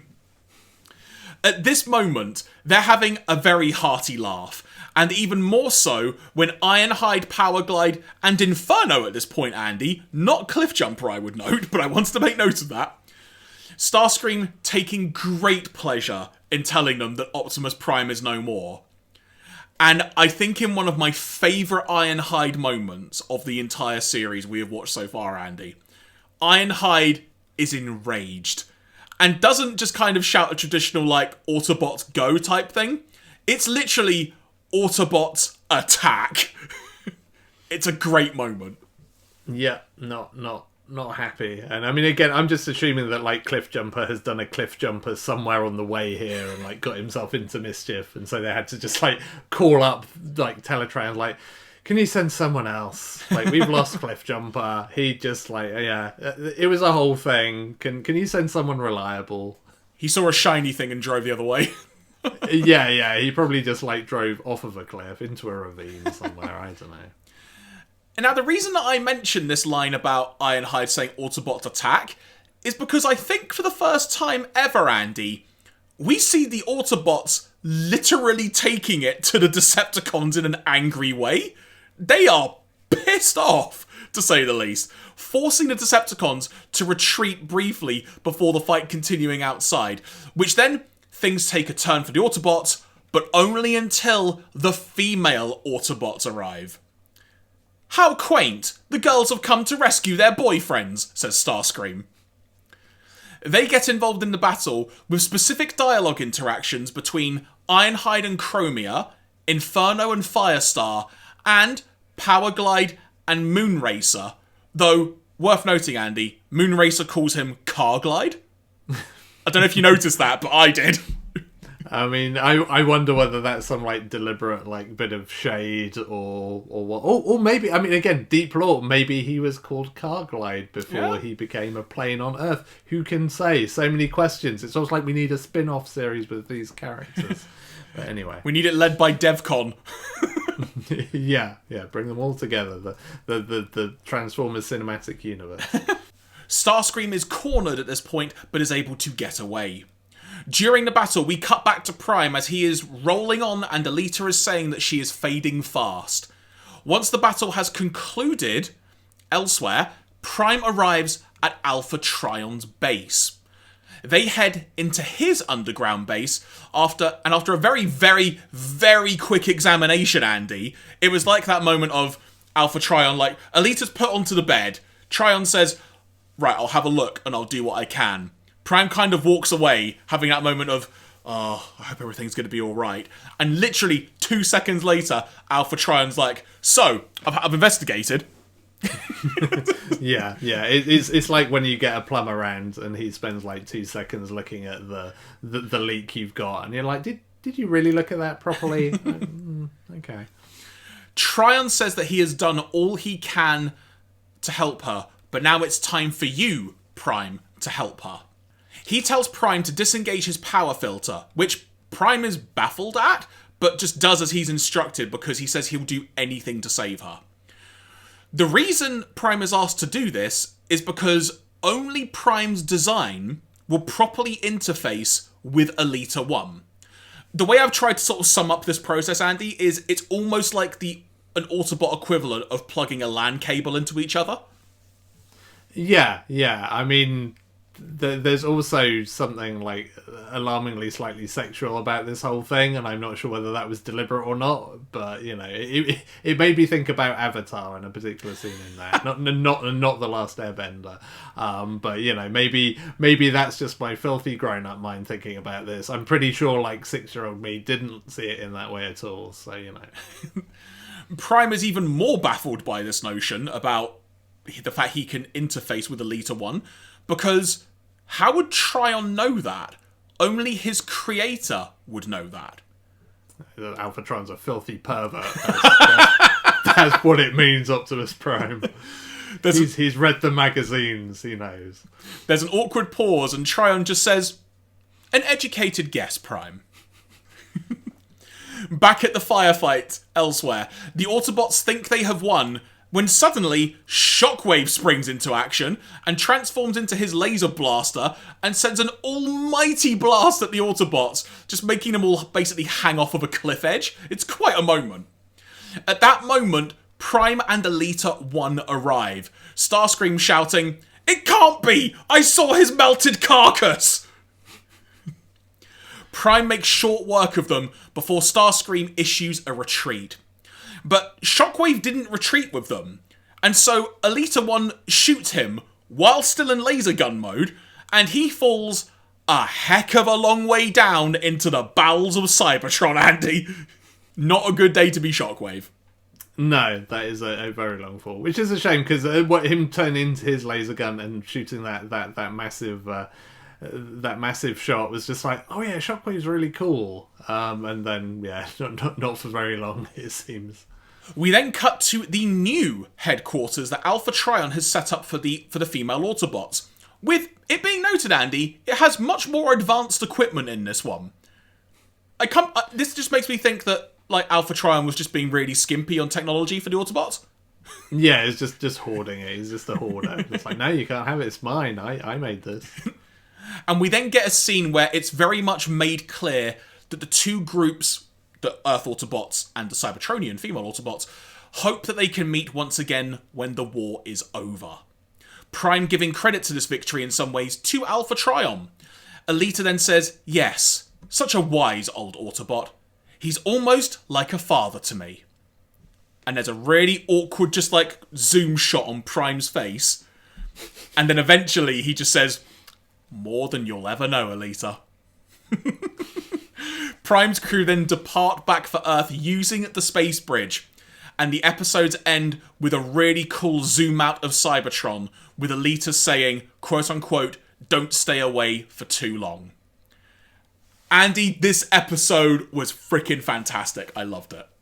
Yeah, it's really good, really strong stuff. Like, I feel like the second half of it is maybe not quite up there with the first, but it's still good stuff. I think I might have conflated, like, in my head before I watched this episode, this and the Key to Vector Sigma, which I think has a bunch of Alpha Trion in it, because I was surprised, especially for an episode called The Search for Alpha Trion. I mean, nobody's really searching for him, really. And I mean, you know, it's not a big long search. Like it kind of feels like they've buried the lead here, and that this should have been something Alita 1, not the Search for Alpha Trion. Like, you know, because she is like the most important character in this thing. But you know, I guess it is what it is. But yeah, it's a good episode. Again, good Cybertron stuff. Some good sort of hinted at deep lore in terms of the war and certain elements of it and certain characters. And, you know, a lot of other stuff that is hinted at that I think some of does come to fruition in the Key to Vector Sigma, if I recall. So, yeah, I really enjoyed this one. It was a good, again, kind of quite a good change of pace after, like, Charles Play and The Gambler before it. Like, this is, you know, still refreshing and different, but kind of has a bit more of a serious bent to it, and does some interesting stuff with its characters. So yeah, it was a good time was had. I genuinely can't remember how much more we see these female Autobots, but like I say, I just want them to be recurring characters now, just all the time. Yeah, and I know that, like, all of these characters do sort of get folded into sort of, like, the comics lore, like, certainly in, like, you know, the IDW and Dreamwave stuff, you know, I don't think they ever really made it into, like, you know, the Marvel comic continuity at the time of Generation 1, but they certainly resonated with enough people that they sort of became, you know, a part of any sort of Cybertron-based stories in sort of more recent times, which is kind of cool. Because, yeah, I think I did watch this episode as a kid, but yeah, like I say, I didn't remember as much of it as I thought I had, because I thought this was an entirely different story. But yeah, it's definitely some really top-notch stuff to be had here. So, I have two fun facts for you for the TF Wiki before we wrap up properly in this episode, relating to this episode specifically. First of all, don't know if you noticed, but this is a rare, completely human-free episode. Yeah, I mean, I guess it's a more completely biological entity-free episode, because we've had aliens who are not technically humans in the past couple of episodes. Okay, I mean, I guess Earth humans. Then there you go. yeah, because I mean, last episode we didn't have anybody like who was Earth-based. The episode before that, of course, we had baseball shenanigans, so we had that going on. And the other thing, so remember when I mentioned, when I was name-checking all of the female Autobots, that I mentioned Green Light and Lancer? The reason I brought that up is because apparently they were actually nameless for 25 years after that episode had broadcast. And they were only finally given monikers in the, according to the TF Wiki, the Timeline's text story, Flames of Yesterday. Okay, fair enough. So there's a random little detail for you. And with that being said, everybody, that is going to wrap up this episode. We've definitely gone... This might be one of our longest podcasts yet, Andy, but it's been a damn good time doing it, to say the least. Yeah. I mean, 4 really kind of quite intense episodes in their own very different ways. So yeah, like it was sort of, weirdly, like I was looking forward to sort of the episodes that bookended this one, Omega Supreme and Alpha Trion, but like actually kind of the two in the middle almost steal the show in a lot of ways. But the Search for Alpha Trion is definitely a very strong episode as well. But next time, everybody, we advance further into the depths of Season 2 as we will be encountering episodes 33 to 36. And Andy, we have the following episode titles to contend with. Autobot. Prime Target. I'm pretty sure you've mentioned this one before in some context while we've been doing the podcast. The Girl Who Loved Powerglide. Yep, had that on VHS as like the B-sides to my Call of the Primitives VHS, so I'm looking forward to revisiting it, question mark. And Triple Takeover. It's really difficult to figure out what Autobot and Triple Takeover might be. Prime Target, I can make an assumption very much based on that title. Yeah. I mean, Autobot, I'm assuming there's going to be some kind of like musical element. Maybe Soundwave gets to do some bootleg recording this time. We'll host another disco. Yeah, I mean, he was really good at that last time. Again, we've been talking a lot about spin-offs, but can we have, DJ and like disco proprietor Soundwave, please? So we want DJ and disco proprietor Soundwave, The Adventures of Devcon and Sleazardo, that was his name, and Trion's trio. I don't know. Or Elite. I guess it should be Elita's trio, really, shouldn't it? Really. I mean, it should be, really. I mean, it is always a bad thing about Charlie's Angels. Elita's Angels? Yeah, you see, that works better. Like, Charlie had very little to do with it, so he can get in the sea. So, folks, on the next episode, we will be talking about those episodes. And once again, if you've enjoyed this, make sure you spread the word. Why not give us a follow on Instagram and Twitter as well? You can find us under the username at StarscreamsPod. And if you want to drop us an email, you can do so at starscreamsghostpod@gmail.com. Also worth mentioning, if you want to watch the episodes with us, so to speak, or you want to watch them ahead of the next podcast, as mentioned at the top of the show, we watch all the episodes on the Hasbro Pulse YouTube channel. It's a 100% legitimate way to watch them on that channel, and that channel also dictates the order we watch the episodes as well. Andy, before we wrap up here for today, any additional notes you would like to impart on everybody? What if Cosmos and Devcon did a job swap? That's my parting thought for this episode. I mean, I'm trying to imagine Cosmos being a bounty hunter. I mean, it would be a really great like comedy spin-off of just about to shoot and then he just falls over. That's just his bit. He's just like the bounty hunter that's never killed anybody. This every time he just misses, something happens. His laser shot bounces off a plate of glass he hasn't seen and just like singes his foot. Something always goes wrong. But I mean, the Autobots would get a good deal out of it because they'd get a competent Devcon instead. But yeah, maybe not so good on the bounty hunting side of things. I mean, I've just got this vision now that it would be Cosmos and Sleazardo, and it would be the Transformers equivalent of Wallace and Gromit, where Sleazardo is the one getting Cosmos out of all the trouble and is actually the brains of the outfit. Yeah, Cosmos thinks he's doing all the great work, but actually it's Sleazardo. I mean, Cosmos and Sleazardo sounds like some kind of like travelling football troupe as well, just like, Brazilian footballers who've fallen on hard times, but that's a whole other story. I mean, no other notes from me other than just a really fun set of episodes, people. If you want to give these 4 episodes... Honestly, Andy, I would say for a nice... What's the way to phrase this? If you want a very diverse range of 4 episodes, yeah, the Omega Supreme stuff isn't perhaps what we were hoping it might be, but on the whole, these 4 episodes, it's a great watch if you wanted to kill like a good hour or so.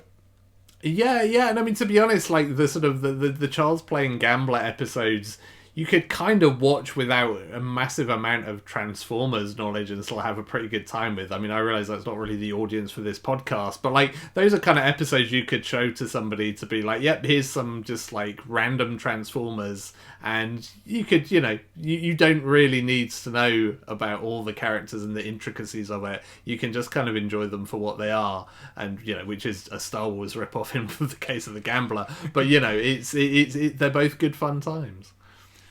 Thank you very much for listening and or watching, everyone. From myself, Jeremy Graves, from him, Mr. Andy Hanley, you've been listening to Starscream's Ghost, a Transformers podcast. Until next time, speak to you soon. Bye, everyone. I'm off to watch that Game World episode of GoBots now and see how similar it is. We expect a full report next time.